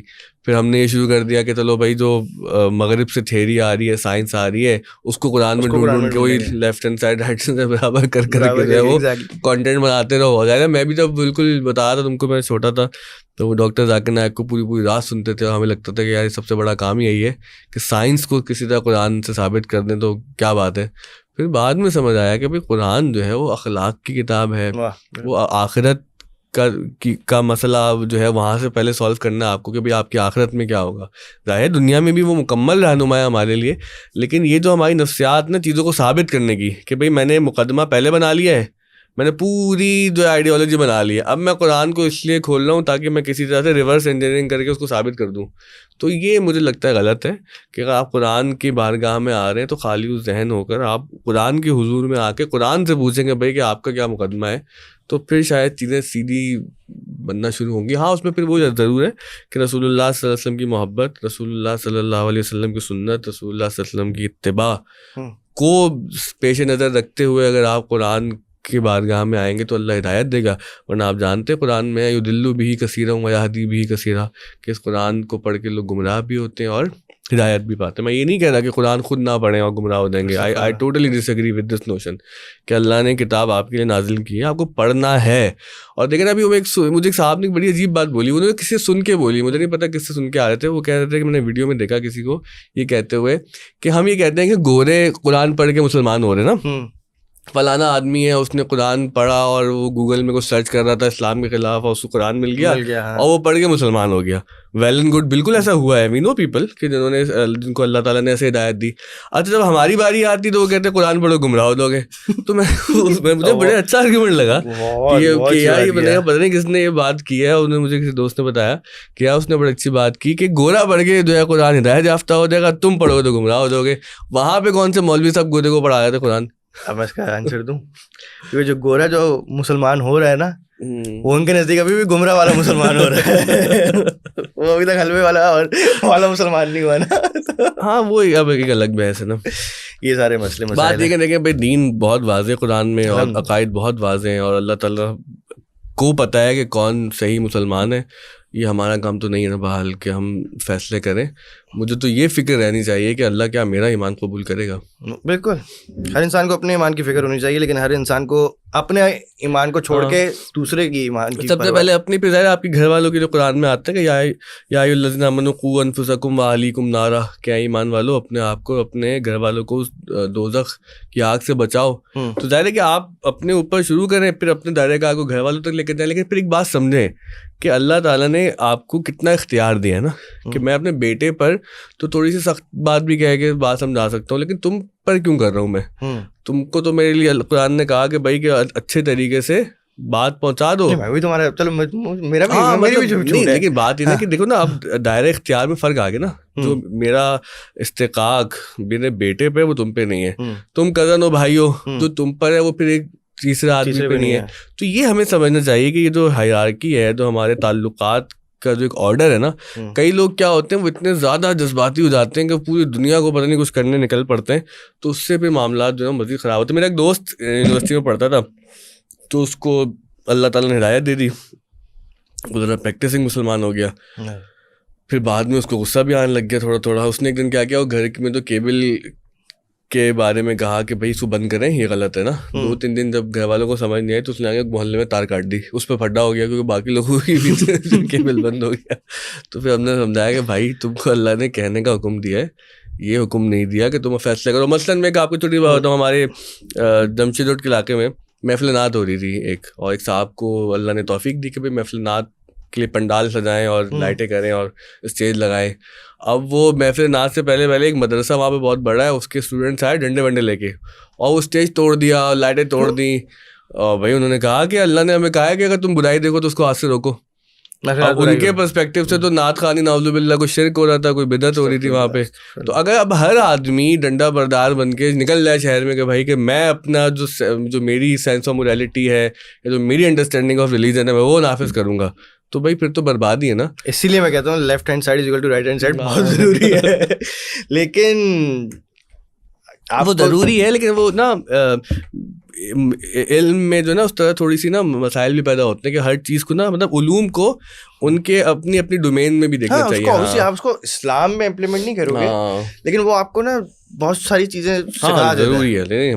بھائی میتھس کے بارے میں تو ہم نے ایک بڑی اچھی بات سنی کہ میتھس سائنس نہیں آرٹ ہے. یہ ایک ایسا آرٹ ہے جس کے اندر آپ کی لمٹ لیس امیجنیشن ہے. ظاہر ہے کہ وہ پھر بات تھوڑی سی پیچیدہ ہو جائے گی. جیسے غالب نے وہ کہا نا کہ ہر قدم دور یہ منزل ہے نمایاں مجھ سے, میری رفتار سے بھاگے ہے بیاباں مجھ سے. اب یہ مشکل سی بات ہے لیکن اس کے اندر آپ کو پوری میتھمیٹیکل ایکویشن بن کے نظر آتی ہے, اس میں آپ کو فزکس نظر آتی ہے. تو یہ کہ علوم ایک دوسرے سے انٹریکٹ کر کے آپ کی امیجنیشن کو, آپ کی سوچ کو بہت انہانس کرتے ہیں, بہت بیوٹیفائی کرتے ہیں اور بہتر کرتے ہیں. لیکن یو شوڈ نو کہ ہر چیز کو اب یہ کوئی بولے کہ بھائی غالب کے شعر سے ہم نے جو ہے میتھس کا فارمولا ڈرائیو کر لیا تو پھر لوگ ہنسیں گے آپ پہ, بولیں گے یہ تو نہیں کرو نا یار. اب ابھی جو آپ نے بات کی کہ وہ آ گئے ڈنڈے ونڈے لے کے ٹی وی, کیا ٹی وی نکل گیا, نہیں محفل نعت کے اسٹیج توڑ دیا یار. ہمارے ابا بھی بتاتے ہیں, آپ کو بھی پتا ہے, ہم سب کو بھی پتا ہے, کراچی کے ہر رہنے والے کو پتا ہے کہ ماشاء اللہ پہلے ٹی وی بھی کافی توڑے گئے, ٹی وی حرام ہے. اچھا ہاں, اب دیکھیں یہاں پہ میرے لیے بہت تم نے نا فل ٹاس دیا, میں کو چھکا مار کے بولوں کہ ہاں مولوی ایسے ہوتے ہیں اور مولوی پہلے حرام بولتے ہیں حلال بولتے ہیں, لیکن میں دوسری بات کروں گا. میں دوسری بات کروں گا, میں وہ والی لائن نہیں لے رہا ابھی کیونکہ سب کو پتا ہے وہ باتیں ہو گئی ہیں. اس میں نا دیکھیں ہمارے یہاں نا ایک مسئلہ نفسیات کا بھی سمجھنے کی ضرورت ہے کہ مسلم نفسیات میں حلال اور حرام کے معاملے میں نا مسلمان بڑے سینسیٹیو ہوتے ہیں. کیوں ہونا بھی چاہیے کہ بھائی اللہ تعالیٰ نے حدود طے کر دی نا میری. ابھی میری جو پوری دنیا ہے, جو زندگی ہے, اس کا مقصد یہ ہے کہ میں آخرت میں کامیاب ہو جاؤں. آپ مجھے ایک ایسے مسئلے میں الجھا رہے ہیں کہ جس سے میری آخرت کا نقصان ہو سکتا ہے. مطلب میں اپنی آخرت کی بربادی کیوں مول لوں, میں اپنی آخرت کو خراب ہوتا ہوا کیسے برداشت کر لوں. تو یہ ہماری مسلم سائیکی ہے جو ہونی چاہیے. مطلب یہاں تک تو بات ٹھیک ہے. اب پرابلم آتا ہے اس کے اظہار میں اور اس کے اپنے اختیار کو نہ پہچاننے کے مسئلے میں. جو میں بات کر رہا تھا کہ میرا ایک دائرہ اختیار ہے کہ بھائی میں نے برائی دیکھی نا, اب 3 درجے بیان ہوئے, تو مجھے یہ دیکھنا پڑے گا کہ کیا میں اس وقت صاحب اختیار ہوں کہ میں اس چیز کو ہاتھ سے روک سکوں, یا کم سے کم میں بات زبان سے بیان کر دوں. کئی مقامات پر آپ زبان سے بھی بات نہیں کہہ سکتے کیونکہ آپ کو پتہ فساد کا خدشہ ہوتا ہے وہاں پہ. مطلب وہاں پہ فساد ہوگا, مار کٹائی ہو سکتی ہے, جھگڑا ہو سکتا ہے, نقصان ہو سکتا ہے. تو اس لیے کہا گیا کہ بھئی آپ دل میں تو کم سے کم برا جانیں گے نا. مثلا فلسطین میں جو سب کچھ ہو رہا ہے ہم دیکھ رہے ہیں نا, تو بھئی اب آخری درجہ ہمارا یہ تھا کہ کم سے کم دل میں تو برا جانیں. تو یہاں پر مسئلہ یہ ہے کہ ہمیں نا اپنے اختیار کو پہچاننا ہے. وہ جو ٹی وی توڑنے کی نفسیات تھی ان کا عمل غلط تھا کہ ان کو اس طرح سے نہیں کرنا چاہیے تھا. یہ ایک بہت ہی عجیب سا بھیتکا سا عمل ہے. کیا اور جب ٹی وی بھی پتہ کون سے توڑتے تھے, وہ بالکل پرانا کوئی کباڑی کا ٹی وی نکال کے, مجھے بتایا لوگوں نے, میں پوچھتا کہ مہنگے ٹی وی جو ہے شاید کس نے توڑے ہوں. جو سیریمنی ہوتی تھی نا چوک پہ ٹی وی رکھ کے شیطان کی آنکھ اور مار دیا توڑ دیا, تو کہہ لیں بھائی وہ پرانے ٹی وی ہوتے تھے تو زیادہ خرچہ بھی نہیں ہوتا تھا توڑنے کا. تو یہ بات جو میں نے احمد جاوید صاحب سے سمجھی کہ بھائی ذرا ہمیں نا دیکھیں ایک مسئلہ ہے نا, آپ اس کو میرٹ پہ سمجھیں. جو تنقید والا حصہ ہے تنقید بھی کریں, اس سے کوئی لرننگ ہوگی, لیکن جو ایک میرٹ پر بات ہے اس کو بھی اپریشیٹ کرنا چاہیے. یہ مسلمانوں کی یا مذہبی لوگوں کی نفسیات ہے. ہاں اب اس نفسیات سے جو ہمارا نتیجہ عمل پیدا ہو رہا ہے نا وہ بہت پرابلمٹک ہے. اور آپ دیکھ رہے ہیں کہ جو حضرات ٹی وی کے خلاف تھے اب وہ ٹی وی سے ہٹتے ہی نہیں ہیں. اور مسئلہ دیکھو میرا جو میں نے بھی سوال کر دیا لوگوں کو, یہ نہ ہو کہ یہ حلال حرام میں کیوں نکلا اس کا, لیکن ہمارے یہاں مسئلہ یہ ہو رہا ہے کہ حلال کو حرام قرار دیا جا رہا ہے. یار دیکھیں بات یہ ہے کہ جو حلال حرام ہے اللہ تعالیٰ نے بہت واضح, تھوڑی دیر سے پہلے بھی بیچاری خواتین بیچاری حلوہ پہن کے وہ نکلی ہوئی تھی. وہ تو یار تو بھی انہیں جہالت ہے نا وہ تو. اب اس میں لوگ ایسی دلیلیں بھی دے رہے ہیں کہ وہ خطوط یا وہ حروف تو قرآن میں نعوذ باللہ. یار عربی میں لوگ گانے گاتے ہیں, عربی میں کنسرٹس ہو رہے ہیں, اب تو سعودی عرب میں ہو رہے ہیں. تو آپ نے بھی شاید دیکھو انسٹاگرام وغیرہ میں میم چل رہے ہیں کہ عربی گانے لگے ہوئے ہیں اور پاکستانی دکھا رہے ہیں. مذاق بننا نا ہمارا, کیونکہ ہم اب اصل میں دیکھیں بات پتہ کیا ہے, وہ کہتے ہیں عذر گناہ بدترس گناہ, کہ اگر آپ گناہ کی جسٹیفیکیشن پیدا کر رہے ہیں نا وہ زیادہ جو ہے برا ہوتا ہے اس گناہ سے, کیونکہ آپ پھر ایک عجیب سا ڈسکورس پیدا کر رہے ہوتے ہیں. بھئی وہ ایک انسیڈنٹ تھا, غلط تھا, نہیں ہونا چاہیے تھا, اور ہمیں ریٹروسپیکٹیو سوچنا چاہیے, دیکھنا چاہیے کہ بھائی ہم کیا کر رہے ہیں, ہم نے کہاں تک بات کو لے کے چلے گئے, اور ہم نے پورے جو اسلام کا جو مقدمہ ہے اس کو کس طرح سے دنیا کے سامنے پیش کر رہے ہیں کہ لوگ پریشان ہیں کہ بھائی کون لوگ ہیں, یہ کس قسم کی حرکتیں کر رہے ہیں. میں وہاں پہ لنڈن میں تھا نا, تو ہماری ایک ٹیچر مجھے کانفرنس میں لے گئی, تو سیکولر کوئی سوسائٹی تھی, بہت ہی سیکولر لوگ وہ, اور میں ظاہر ریلیجن اینڈ لا پڑھ رہا تھا تو اس میں سیکولرزم بھی پڑھنا تھا ہمیں. تو وہاں پر ایک خاتون نے ایک شاندار پریزنٹیشن دی رسول اللہ صلی اللہ علیہ وسلم کے بارے میں, اور میں بالکل نا حیران ہو گیا کہ یار یہ تو نان مسلم ہے اور یہ کیا باتیں کر رہی ہے, اور مجھے بڑا اچھا لگا. ظاہر ہے کہ ہماری ایمانی ایک حلاوت محسوس ہوئی. پھر جب وہ آئی نا دوسری طرف, اس نے کہا یہ مسلمانوں کے کیا حالات ہیں, اور اس میں پاکستان میں ہونے والے کچھ احتجاج ان دنوں ہو رہے تھے, ان کی تصاویر جہاں پہ جلاؤ گراؤ, انہوں نے کہا کہ دیکھیں اب یہ اپنے پروفٹ کے نام پہ, اپنے رسول کے نام پر یہ سب کچھ کر رہے ہیں, تو اب ہم یہ سوال اٹھانے آئے ہیں کہ اب ہم کس کو اسلام کہیں گے؟ ہم اسلام اس کو کہیں گے جو ہمیں قرآن میں اور کتاب میں تاریخ میں نظر آ رہا ہے, یا ہم اسلام اس کو کہیں گے جو آج ہم دیکھ رہے ہیں؟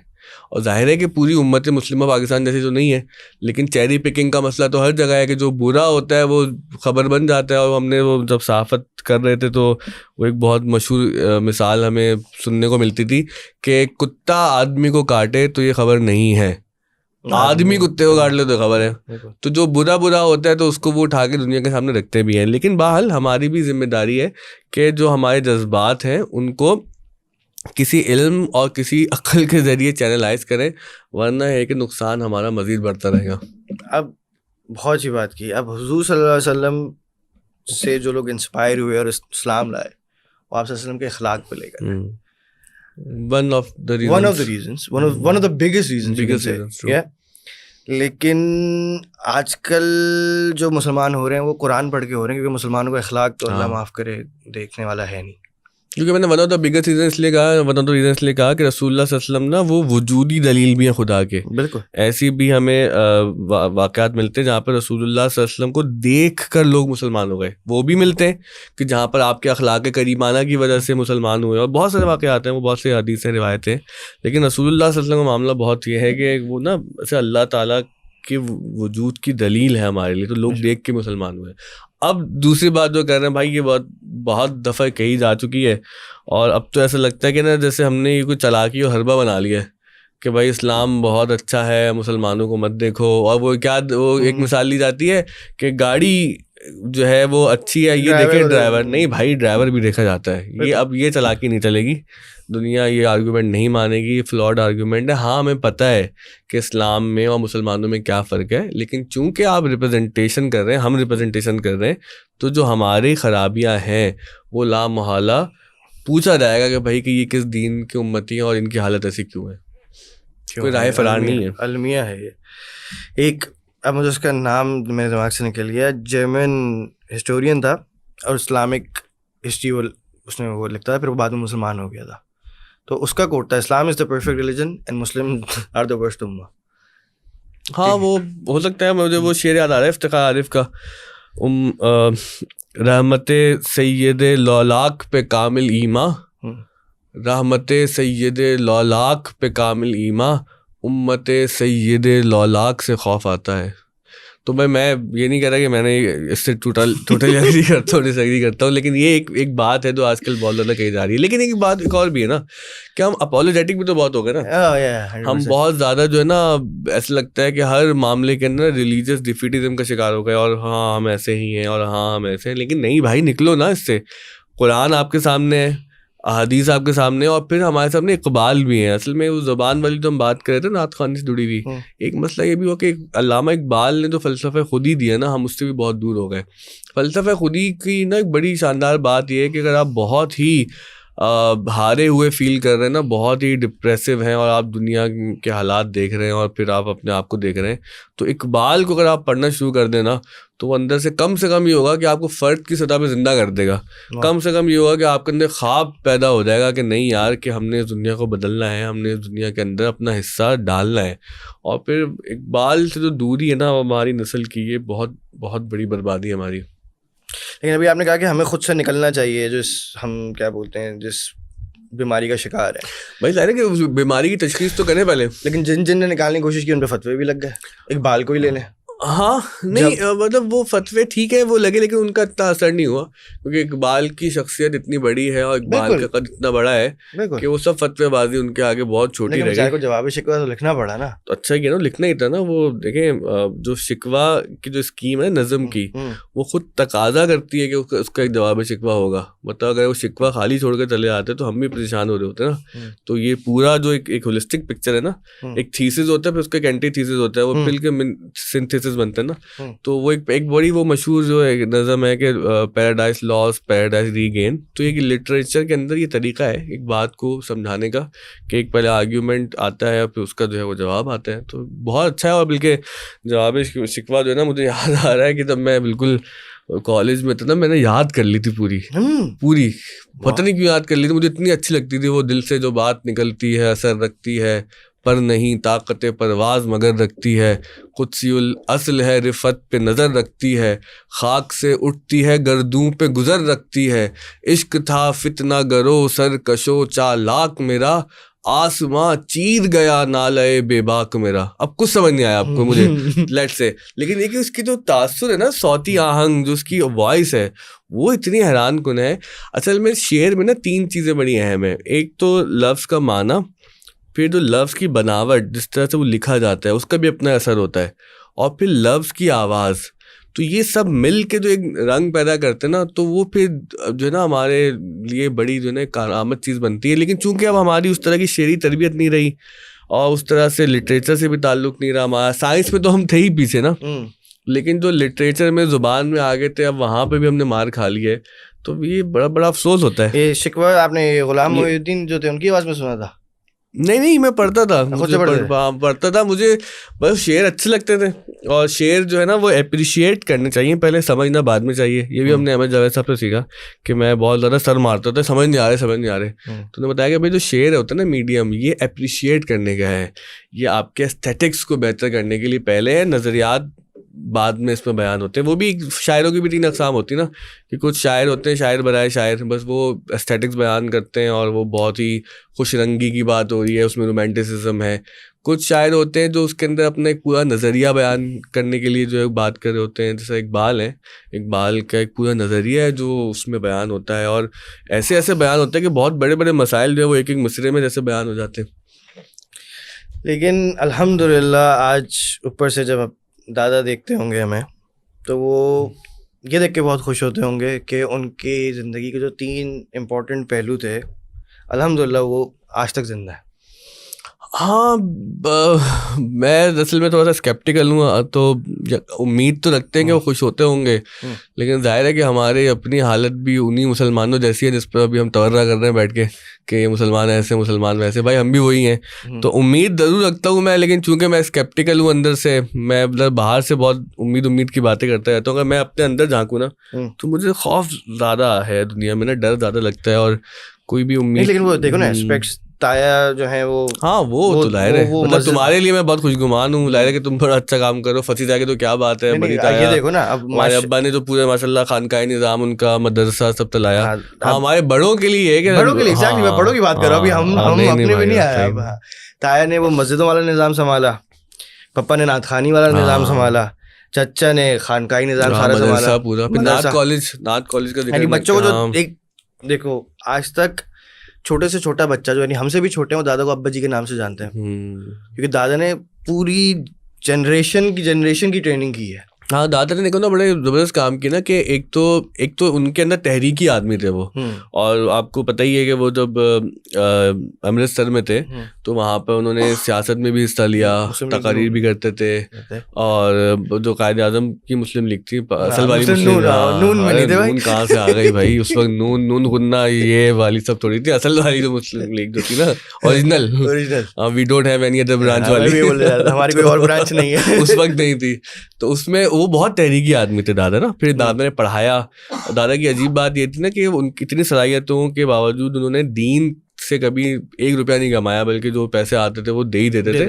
ایز اے ٹیچر انہوں نے پڑھایا سٹی بوائز اسکول میں یہاں پہ کراچی میں. پھر جو نعت کالج کا کام کیا, نعت کالج پوری انسٹیٹیوشن بنا دی نا, پھر جو کل پاکستان محفل نعت شروع کی. تو دادا میں ایک بڑی کمال یہ تھا.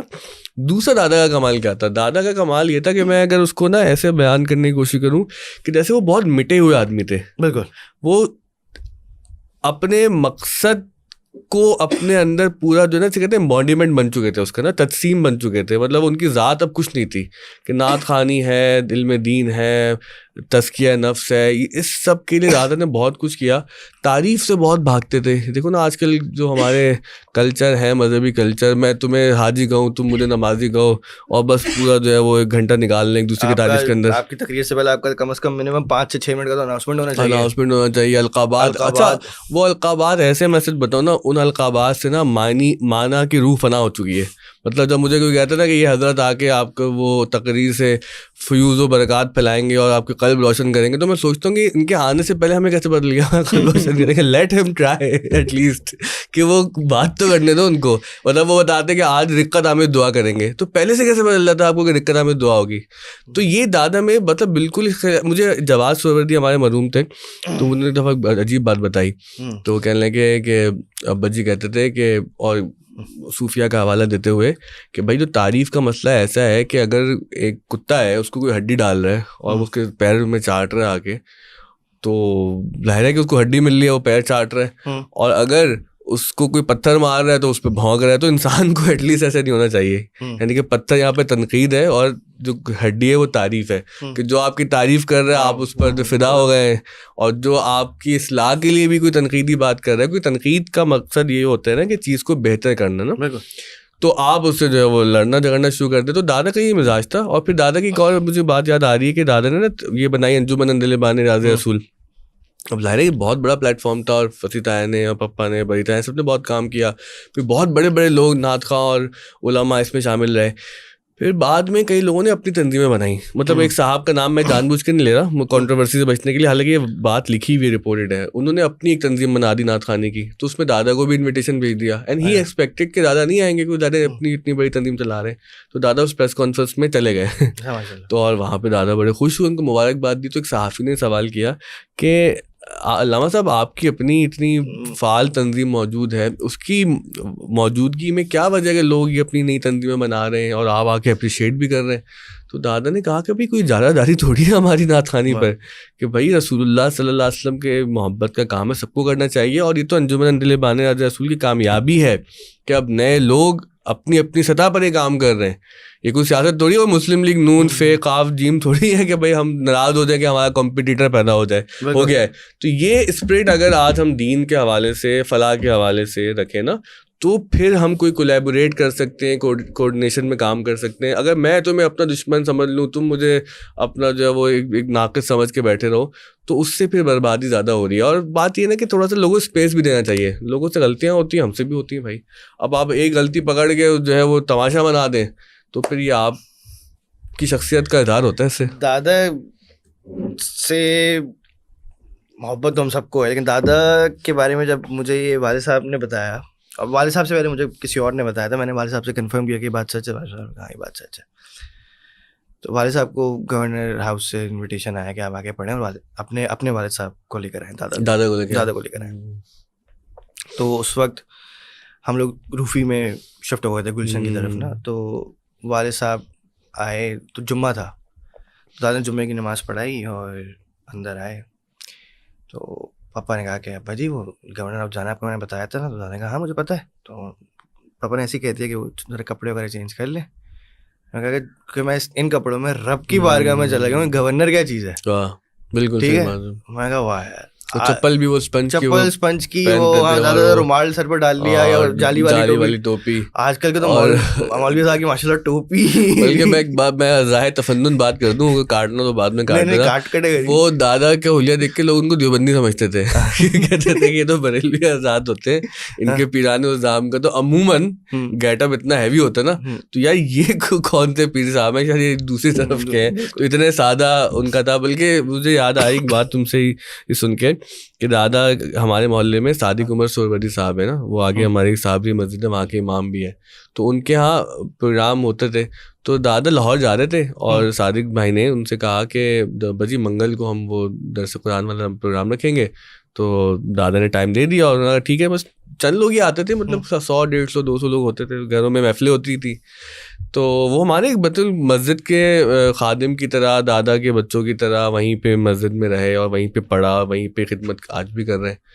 تو دادا لاہور کے نا, تو وہاں پر کوئی جب واپس آنے کا وقت آیا تو کوئی بڑا پروگرام آ گیا, تو ان سے کہا گیا کہ بھائی آپ نا سیٹ آگے بڑھا لیں اور یہ اتنا بڑا پروگرام ہے, یہ آپ اٹینڈ کر کے جائیں. تو دادا نے کہا نہیں وہ میں نے نا محلے میں صادق سے وعدہ کیا ہوا ہے, اس کے گھر پروگرام ہوگا منگل کو. تو ان کو لگا کہ بہت کوئی بڑا گرینڈ اسکیل کا پروگرام ہونے والا ہے. تو پھر پتہ یہ لگا نہیں, وہ تو ایک چھوٹا سا گھر ہے جس کے اندر چھوٹا سا پروگرام ہوتا ہے, اور وہ اس سے وعدہ کر چکے ہیں. تو ان کو کنونس کرنے کی کوشش کی نا, تو دادا نے کہا کہ آپ یہ چاہتے ہیں کہ میں اللہ رسول کا کام کروں اور وعدہ خلافی کر کے, کہ میں نے کہا آدمی سے اب یار سوچو یار, یہ نا بالکل پرانی کتابوں جیسی واقعات جو اب ہم پڑھتے ہیں نا, ایسے لوگ نہیں رہے بالکل جو اپنے کاز سے کمیٹیڈ ہے. مثلاً وہ ایک دفعہ وہ تم نے بھی سنا ہی ہوگا کہ وہ 3 ہٹی کی طرح نا جھگیاں بھی آگے جا کے, تو ایک صاحب نے کہا کہ علامہ صاحب ہمیں ایک پروگرام کرنا, آپ کو لے کے جانا نا. تو دادا کا ٹھیک ہے فلانے دن نماز کے بعد مغرب یا عشاء کے بعد آ جائے گا, تو ہم ہاں مغرب کے بعد آ جائے گا تو ہم چلے جائیں گے, عشاء تک پروگرام کر لیں گے. تو دادا جب وہاں پہ گئے نا, تو جھگی میں کوئی بھی نہیں تھا, he was the only person, اور اس نے کوئی لالٹین ماچس سے دلائی, تو وہ جھگی کے اندر لے گیا اور کہا دادا نے کہ بھائی لوگ کہاں ہے, انہوں نے کہا بس میں ہوں اکیلا, بس آپ ہاں میں چاہتا ہوں میں آپ کو سنوں. اور 1 گھنٹہ دادا اس سے جو خطاب کرتے رہے نا, وہ کمرے اس کی جھگی میں بیٹھ کے اس کو سکھایا دین کیا ہے, اور جو بھی جس موضوع پر بات بھی کی. تو یار ایسا مطلب یہ لوگ جو ہم سے اٹھ گئے نا, یا ان کی جو تعلیمات ہم میں نہیں رہی ہیں, جو ہمارا مزاج اب بہت دنیا پرستی کی طرف سے لگ گیا, اور بڑے افسوس کے ساتھ کہ تو صوفیہ حضرات ہیں, ہم بھی ظاہر صوفی سلسلے سے تعلق ہے, تو اگر ہم میں ہی دنیا پرستی اتنی زیادہ بیٹھ جائے گی تو پھر کیا ہوگا, یہی ہوگا جو کچھ ہو رہا ہے. خیر دادا جیسا بندہ ٹو بی ویری آنیسٹ میں نے تو زندگی میں نہیں دیکھا. تھوڑی تھوڑی ہمارے تمہارے والے صاحب میں کوالٹیز سب میں آتی ہیں, جلال سب میں ہے الحمدللہ, شاید تم میں تھوڑا سا کم آیا. ہاں کوشش کرتا ہوں میں اس طرح, لیکن جلال سب میں دادا والا ہے.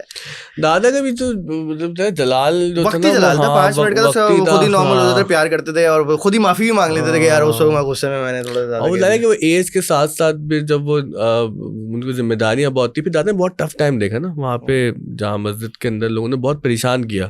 اور یہ شاید بہت کم لوگوں کو پتا ہو علامہ ریاض الدین سہروردی کے حوالے سے, کہ جب وہ یہاں بغدادی مسجد میں آئے اور جمعے کے بعد نعت خوانی کا سلسلہ ہوا نا, تو ان پہ FIR ہو گئی تھی کہ مولانا صاحب مسجد میں غزلیں گا رہے ہیں اور یہ پتہ نہیں شرک پھیلا رہے ہیں اور یہ بدعت کر رہے ہیں, کیا کر رہے ہیں نا. وہ پھر معاملہ وہ جج تک گیا, اور پھر وہاں جا کے انہوں نے سمجھایا کہ بھائی کہ یہ اللہ کے رسول صلی اللہ علیہ وسلم محبت کا ایک میڈیم ہے, ایک آرٹ فارم ہے, یہ نعت ہے. ہاں, اور نعت خوانی کی ترویج میں جائے بہت لوگ ہیں, اعظم چشتی صاحب کا کردار ہے, ظہوری صاحب ہیں, عبدالستار نیازی صاحب ہیں, حفیظ طائب صاحب ہیں, بہت بڑے بڑے نام ہیں. میری وہ عادت نہیں ہے کہ ہم ساری بات ایک طرف ہی کر دیں, لیکن ہمارے دادا کا بہت بڑا کردار ہے, بہت بڑا کردار ہے. اور یہاں پر جسے کہتے ہیں نا, کراچی کو تو ان کا شکر و گزار ہونا چاہیے کہ انہوں نے نعت کے آداب سکھائے, نعت پڑھنا سکھائی, پھر نعت کالج بنا کر جتنے لوگوں کو آگے لے کے آئے نا, تو وہ بہت سخت حالات سے گزرے. مطلب دادا جب کراچی آئے, اور حضرت ابوالفیض قلندر علی شاہ صاحب جو ان کے پیر صاحب تھے, ان کے کہنے پہ کراچی آئے, اور کراچی جب آئے اس مسجد کے اندر بغدادی مسجد میں, تو تنخواہ نہیں ملتی تھی. بھائی آپ کو امام کو تنخواہ تو دینی ہوتی ہے, کمیٹی کے پاس تنخواہ دینے کے پیسے نہیں تھے. اور عظیم تھا ایسے, میں نے سنا ہے کہ جو گھر کا جو کمرہ تھا, وہ ایک کمرے میں ساری فیملی تھی, بچے کثیر العیال تھے دادا ہمارے, اور دادی اصل میں دادی جلال والی تھی, دادا تو تو دادی کے ساتھ جو ہے وہ وقت گزارنا. اور دادی ہماری نا بہت ہی ویل آف فیملی سے آئی تھی, اور ان کی پوری زندگی بدل گئی تھی ہمارے دادا کے ساتھ نا, پورا ایک شفٹ آیا تھا ان کی زندگی میں. تو دادا نے خط لکھا حضرت قلندر علی صاحب کو رحمۃ اللہ تعالیٰ علیہ کہ بھائی یہ تو تنخواہ نہیں دے رہے. تو انہوں نے جواب دیا کہ میں نے آپ کو تنخواہ لینے کے لیے نہیں بھیجا, کام کرنے کے لیے بھیجا, کام کریں سلسلہ سہروردی کا. تو پھر دادا نے اسکول پڑھانا شروع کیا, اور آپ کو پتہ ہے کہ بغدادی مسجد میں 2:15 بجے نماز ہوتی ہے. تو ایک دفعہ میں نے پوچھا کہ بھائی اتنی لیٹ نماز ہمارے یہاں کیوں ہوتی ہے, تو معلوم یہ ہوا کہ کمیٹی والے تنخواہ نہیں دیتے تھے, تنخواہ دینے کے پیسے نہیں تھے. تو دادا کو اجازت دی کہ آپ اسکول پڑھا لیں. تو دادا اسکول سے آتے ہی 1:15 بجے تھے, تو وہ آ کے کچھ کھانا وانا کھا کے پھر 2:15 بجے نماز پڑھاتے تھے. تو بس آخری ہم اپنے اینڈنگ کی طرف چلیں پوڈ کاسٹ کے. مجھے یہ بتائیں کہ دادا کو بھی تنخواہ نہیں ملتی تھی, اور بہت سے لوگوں کو یہ بتانا ضروری ہے کہ الحمدللہ آپ OTS سے کچھ. ہاں میری جاب لینا, میں اپنی جاب کرتا ہوں. میں ایک شہاب بھائی ہمارے وکیل ہیں, وہ ماشاء اللہ کیس لڑنے, وہ اگر آپ کو بھی کیس لڑوانا ہے تو آ جائیں. اور نعت سننی ہے, نعت بہت اچھی پڑھتے ہیں ماشاء اللہ, بہت نعت ماشاء اللہ انہوں نے سیکھا ہے, اور بلکہ وہ بہت بہت اچھی نعت پڑھتے ہیں. لیکن شہاب میں ایک شکایت ہے, میں ان سے وہ ریکارڈ نہیں کرواتے, اور اب تو کئی لوگوں نے ان سے کو کہا, بلکہ ابھی ریسنٹلی ایک صاحب آئے ہوئے تھے جو نا نعت خوانی کے عقائد میں خلاف بھی ہیں. تو جب شاہب بھائی کی نعت سنی تو کہنے لگے یار وہ نظریاتی اختلاف اپنی جگہ پر, لیکن آپ نعت بہت اچھی پڑھتے ہیں, آپ جو ریکارڈ ضرور کروائیں. میں نے کہا بھائی اب تو کرا لو, اب تو وہ لوگ بھی تمہیں نعت ریکارڈ کروانے کا کہہ رہے ہیں جو نعت خوانی کے خلاف ہے. لیکن اپنی جاب کے بارے میں جاب کرتا ہوں, میں میزان ایڈیبل آئل میں جاب کرتا ہوں, اور کولا نیکسٹ کا نام آپ آج کل سننے ہوں گے, بالکل وہی پی رہے ہیں سب. ہاں, تو وہاں پہ میری جاب ہے, اور میں ان کی CSR ایکٹیویٹیز بھی دیکھ رہا ہوں, سوشل میڈیا بھی دیکھ رہا ہوں, اور بھی تو پتہ ہے کہ کام ہوتے ہیں آفس کے, وہ سب دیکھتا ہوں. اس کے علاوہ میں فری لانس لکھتا ہوں, اخبارات کے لیے بھی لکھتا رہا میں بیچ میں, پھر کچھ اور فری لانس پروجیکٹس میں دوستوں کے ساتھ ہم نے بنائے میں اپنے. تو چونکہ میرا کانٹینٹ سے تعلق ہے, میں ایکسپریس نیوز میں اسلام آباد ڈیسک کا ایڈیٹر رہا ہوں, ہیڈ رہا ہوں اسلام آباد ڈیسک کا. اس سے پہلے میں دی نیوز میں رہا ہوں, ایکسپریس ٹریبیون کا ایک چینل آیا تھا 24/7, اس میں نے کام کیا. تو 6 سال میں نے میڈیا میں کام کیا ہے, ابھی بھی میڈیا سے میرا تعلق ہے, میڈیا کے کچھ پروجیکٹس میں کرتا ہوں. تو ایک جاب بھی ہے, پھر کچھ فری لانس بھی کروں گا. مہنگائی بھائی اتنی ہو گئی آج کل کہ آپ ایک جاب سے تو نہیں چلا سکتے گھر, تو 2-3 یہ والے کام کرتا ہوں. اور OTS سے میں کوئی definitely salary I don't draw salary from there, بلکہ انفیکٹ یہ کہ ہم دوست سب مل کے ہی اس کو چلا رہے ہیں. ماشاء اللہ ماشاء اللہ. آخری میں, being my elder brother, right, I want 2 advices from you. One is how to run the podcast, because تم ایک ماشاء اللہ ایک کامیاب ترین پوڈ کاسٹ چلا رہے ہو OTS. ابھی تو کوئی کامیاب ایسا خاص نہیں ہے, 50 ایپیسوڈ لیے ہیں. بٹ دا تھنگ از کہ مشہور لوگ الحمد للہ تمہیں اپروچ کر رہے ہیں کہ یار we want to be on your podcast, because اللہ معاف کرے پاکستان میں پوڈ کاسٹ کا جو سسٹم چل رہا ہے نا, تو اصل میں دیکھیں میں صرف بتاؤں, پوڈ کاسٹ جب شروع کیا نا, میں نے شروع بھی نہیں کیا, مطلب میں خود نہیں بیٹھتا تھا کہ میں بیٹھ کے بات کروں اور کوئی ایک فیس بن جاؤں اس کا نا. تو ہمارے دوست ہیں اون عباس, وہ بڑا اچھا کر رہے تھے, پھر بعد میں وہ بزی ہو گئے, تو وہ پھر مجھے مجبوری میں بیٹھنا پڑ گیا. تو جب ہم بیٹھے تو ہمارے اسکول کا جو کام ہے نا, اس سے لوگ بڑے انسپائر ہوتے ہیں, اور اللہ کا بڑا شکر ہے کہ, اور اس میں خالی میری ایفرٹ نہیں, پورا ہماری ایک ٹیم ہے جو بہت اچھے کراچی کے اداروں سے آئے ہیں اور اس کو چلا رہے ہیں. تو جب ہم اسکول کا بتاتے نا تو لوگ مشہور لوگ آ جاتے ہیں, کہ ورنہ تو پتہ ہے پیٹرول جلا کے کون ایسے خام میں آتے ہیں, کوئی پیسے تو دیتے نہیں ہیں, بلکہ بیچارے کا ٹائم ہی لے لیتے ہیں. تو خالد انعم صاحب لیٹ سے, وہ میرے ٹیچر ہیں, ان سے میری بڑی محبت کا تعلق ہے. احمد جاوید صاحب سے 10 سال سے میں ان کی خدمت میں حاضر ہو رہا ہوں, تو وہ آ گئے. انیق احمد صاحب جو فارمر ریلیجیس, انیق انکل ہے میرے, وہ کل رات بھی میں ان کے ساتھ ہی رات 1 بجے بیٹھا ہوتا, تینوں بیٹے دوست ہیں میرے. تو ایک تو یہ ہوا کہ ہمارا سرکل ایسا ہے نا کہ اس میں مشہور لوگ ہیں بہت. اب اس دن فصیح طاہر کو بلا کے بٹھا لوں میں, اب لوگ بولے یار آپ نے ان کو کیسے اپروچ کیا, وہ لوگوں کو تایا بھائی. تو اس طرح سے جو بہت سارے لوگ کہ جن سے دوستی کا تعلق ہے. مصطفیٰ چودھری صاحب ایک بڑے اچھے اداکار ہیں, اور وہ بڑے مشہور فنکار ہیں, اور بڑے پولیٹیکلی چارج رہتے ہیں وہ ٹویٹر پہ, تو ان سے بڑی اچھی دوستی ہے. پھر کچھ صحافی ایسے ہیں جنہوں نے آ کے بڑی انٹرسٹنگ باتیں ہوتی ہیں. ایسا ہم یہ کر رہے ہیں کہ ہم اس میں لرننگ کو سارا سامنے رکھ رہے ہیں نا, کیونکہ پوڈ کاسٹ میں ایک چیز جو لوگ آج کل ناپسند کرتے ہیں نا, لڑائی شروع ہو جاتی ہے کہ یہ جملے پہ جملہ چڑھا دیا اگلے کو, یہ ثابت کرنا میں گرل کر رہا ہوں. مطلب میں ذہن کو پوڈ کاسٹ سے بلایا اور میں یہ ثابت کروں کہ میں نے ذہن کو گرل کر لیا, اور میں خود ہی خوش ہوتا رہا ہوں اندر. کسی کو بات کرنے کا موقع تو نہیں. ابھی ظفر عباس صاحب آئے ہمارے پوڈ کاسٹ میں, ظاہر ظفر بھائی کے آگے تو ویسے ہم بول بھی نہیں سکتے تھے, جتنی بات چل رہا ان کے پاس باتیں کرنے کو ہیں, تو ان سے کیا پوچھ سکتے تھے ہم, لیکن انہوں نے بہت زبردست باتیں ہمیں بتائیں آگے. تو پوڈ کاسٹ میں ضرور ہے کہ جو بندہ آ رہا ہے نا اس کو معافی اس ضمیر بیان کرنے کا موقع دیا جائے, کیونکہ ٹی وی کے میڈیم میں یہی فرق ہے. ٹی وی میں یہ ہوتا ہے کہ ذرا سا کوئی بولتا ہے, وہ اینکر بات کاٹ دیتا ہے, کوئی دوسرا مہمان گھس جاتا ہے. تو یہ کہ لیٹ پیپل اسپیک, اور ہاں جہاں وہ بورنگ ہو رہے ہو تو تھوڑا سا کاٹے ان کو, کہ بھائی کچھ انٹرسٹنگ باتیں کریں. اور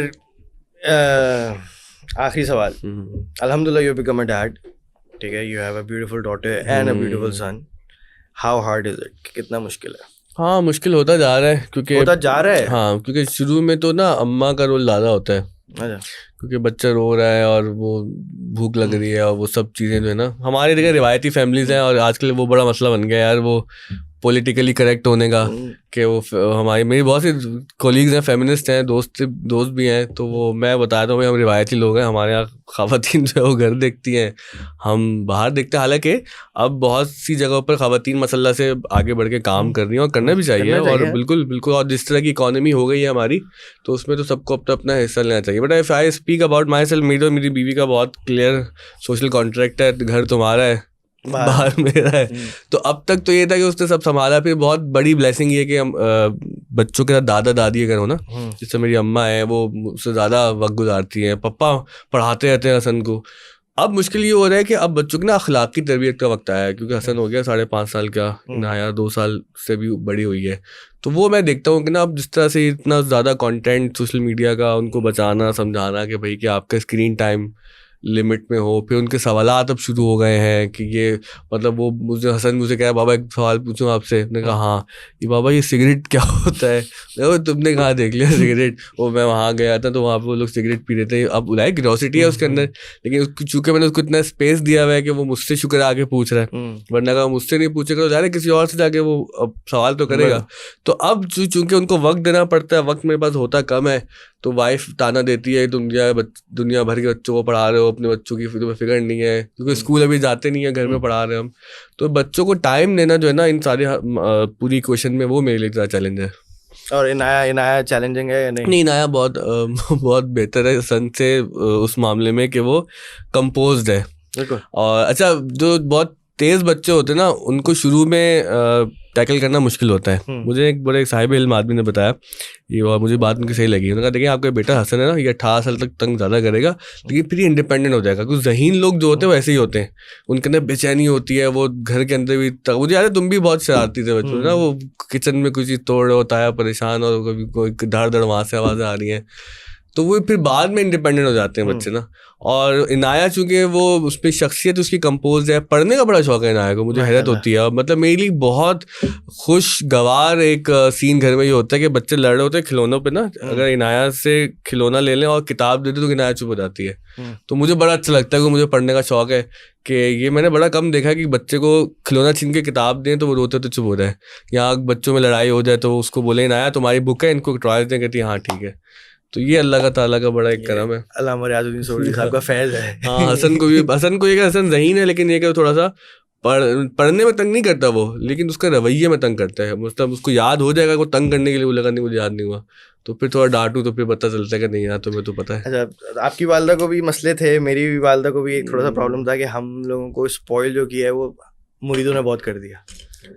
ہاں ہمارے ابا نے اتنا نہیں ہونا دیا, ہمارے ابا بہت سختی سے پالا ہے پپا نے. میں یاد کرتا ہوں نا اگر, تو مرید بھی بہت ڈرتے ہیں پپا سے, بہت زیادہ ڈرتے. تو وہ ہمارے پپا نے بہت سختی سے پالا, بڑا اچھا کیا, اس سے فائدہ ہی ہوا کہ نا بہت ساری. حسن کو لاڈ کر رہے ہیں پپا, ہاں پپا بالکل چینج ہو گئے. وہی نا کہ انسان والد الگ ہوتا ہے, دادا بالکل الگ ہوتا ہے. حالانکہ وہ کئی جگہ مجھے لگتا ہے کہ اس کو پٹنا چاہیے پپا سے, لیکن وہ بالکل وہ دادا بن گئے, تو وہ بالکل اس کو بہت روم دیتے ہیں. بلکہ میں کبھی کبھی کہہ ہوتا ہوں کہ آپ اتنا روم دے رہے ہیں اس کو, کیا بات تھی. لیکن یہی ہے, دس از ہاؤ اٹ از, کہ انسان جو والد ہوتا ہے نا تو اس کی الگ ایسپریشنز ہوتے ہیں. پھر چونکہ وہ خود عمر ایسی ہوتی ہے ہماری, ہم بھی تو سیکھ رہے ہوتے ہیں نا پیرنٹ. اور میں نے دیکھا ہے کہ میں نے 5 سال میں حسن کے ساتھ نا, پہلے بچہ جو ہے نا وہ ایکسپیریمنٹ کا شکار ہوتا ہے. تو میں فیل کرتا ہوں کہ جس طرح سے عنایا کے ساتھ میرا بیہیویئر ہے, کیونکہ میں نے لرن کیا پہلے بچے کے بعد نا کہ جو میری غلطیاں تھیں میں نے اس سے سیکھا, کیا میں نے حسن کے ساتھ یہ رویہ رکھا, اس کا کیا نیگیٹو نتیجہ نکلا. تو عنایا از لکی کہ وہ سیکنڈ چائلڈ ہے. پہلے بچے کا ہوگا, تم بھی پوچھنا ہماری آبادی سے, میں بھی پہلا بچہ ہوں نا, تو پہلے بچے کے ساتھ جو ہے نا اماں ابا کچھ کر جاتے ہیں, ان کو بھی پتہ نہیں ہوتا. پہلے بچہ میرے خیال سے ماں باپ کی مدد کر رہا ہوتا, دوسرا بچہ پالنے میں سکھا رہا ہوتا ہے وہ کہ بھائی پالنے کیسے ہے. تو بہت اچھا لگا نجم آپ آئے, اللہ آپ تھینک یو سو مچ, اور مزید ترقی دے. ہاں ہم نے بہت زیادہ باتیں کر لی بھائی, اور انشاءاللہ یہ سلسلہ جاری و ساری رہے. ہاں انشاءاللہ. اللہ تعالیٰ آپ best of luck for your podcast. Thank you brother, thank you, thank you. انشاءاللہ آپ کینیڈا جائیں گے تو امید ہے وہاں سے آپ ایسے لوگوں کی آواز ہم تک پہنچائیں گے جس کو سن کے ہم بھی بہت کچھ سیکھیں گے انشاءاللہ. سب سے پہلے بدیتا کی بچائیں گے, اس کے بعد دیکھتے کس کی بچانی ہے. بدیتا ہے, ہاں کیا بات. ان کی یقیناً انہوں نے جس طرح سے نا ایک ہماری فیملی میں ایک انسپریشن پیدا کی. NED وہ سب سے پہلے گئے, اور ان کے جو انجینئرنگ کا کریئر ہے, پھر ریاض میں پڑھاتے رہے, پھر کینیڈا میں جس طرح سے انہوں نے زبردست کام کیا نا. اور میرے کچھ دوست ہیں وہاں پہ کینیڈا میں نا جو شفٹ ہو گئے, تو مجھے بتاتے رہتے ہیں کہ یار تمہارے تایا تو زبردست, تم نے تو ایک OTS پہ کر رہے ہو تو جگہ جگہ گلی گلی آف دا اسکول مساجد پتہ نہیں کیا پہ بہت بڑا اسکول بنا رہے ماشاء اللہ سے بھی. ہاں وہ وسیم اکرم بھی وہ گئے تھے اس کی فنڈ ریزر کے لیے. تو تایا بہت ہی ویژنری آدمی ہے, اور میں نے جتنا ان کو دیکھا ہے, اور کہ اللہ نے صلاحیت بھی بہت دی ہے, اور ان کو ویژن بہت بڑا رکھنے کی جو عادت ہے نا, اس سے میں نے بھی بہت کچھ سیکھا ہے. چلو بہت اچھا لگا, پھر انشاءاللہ ہوتی ہے ملاقات. السلام علیکم.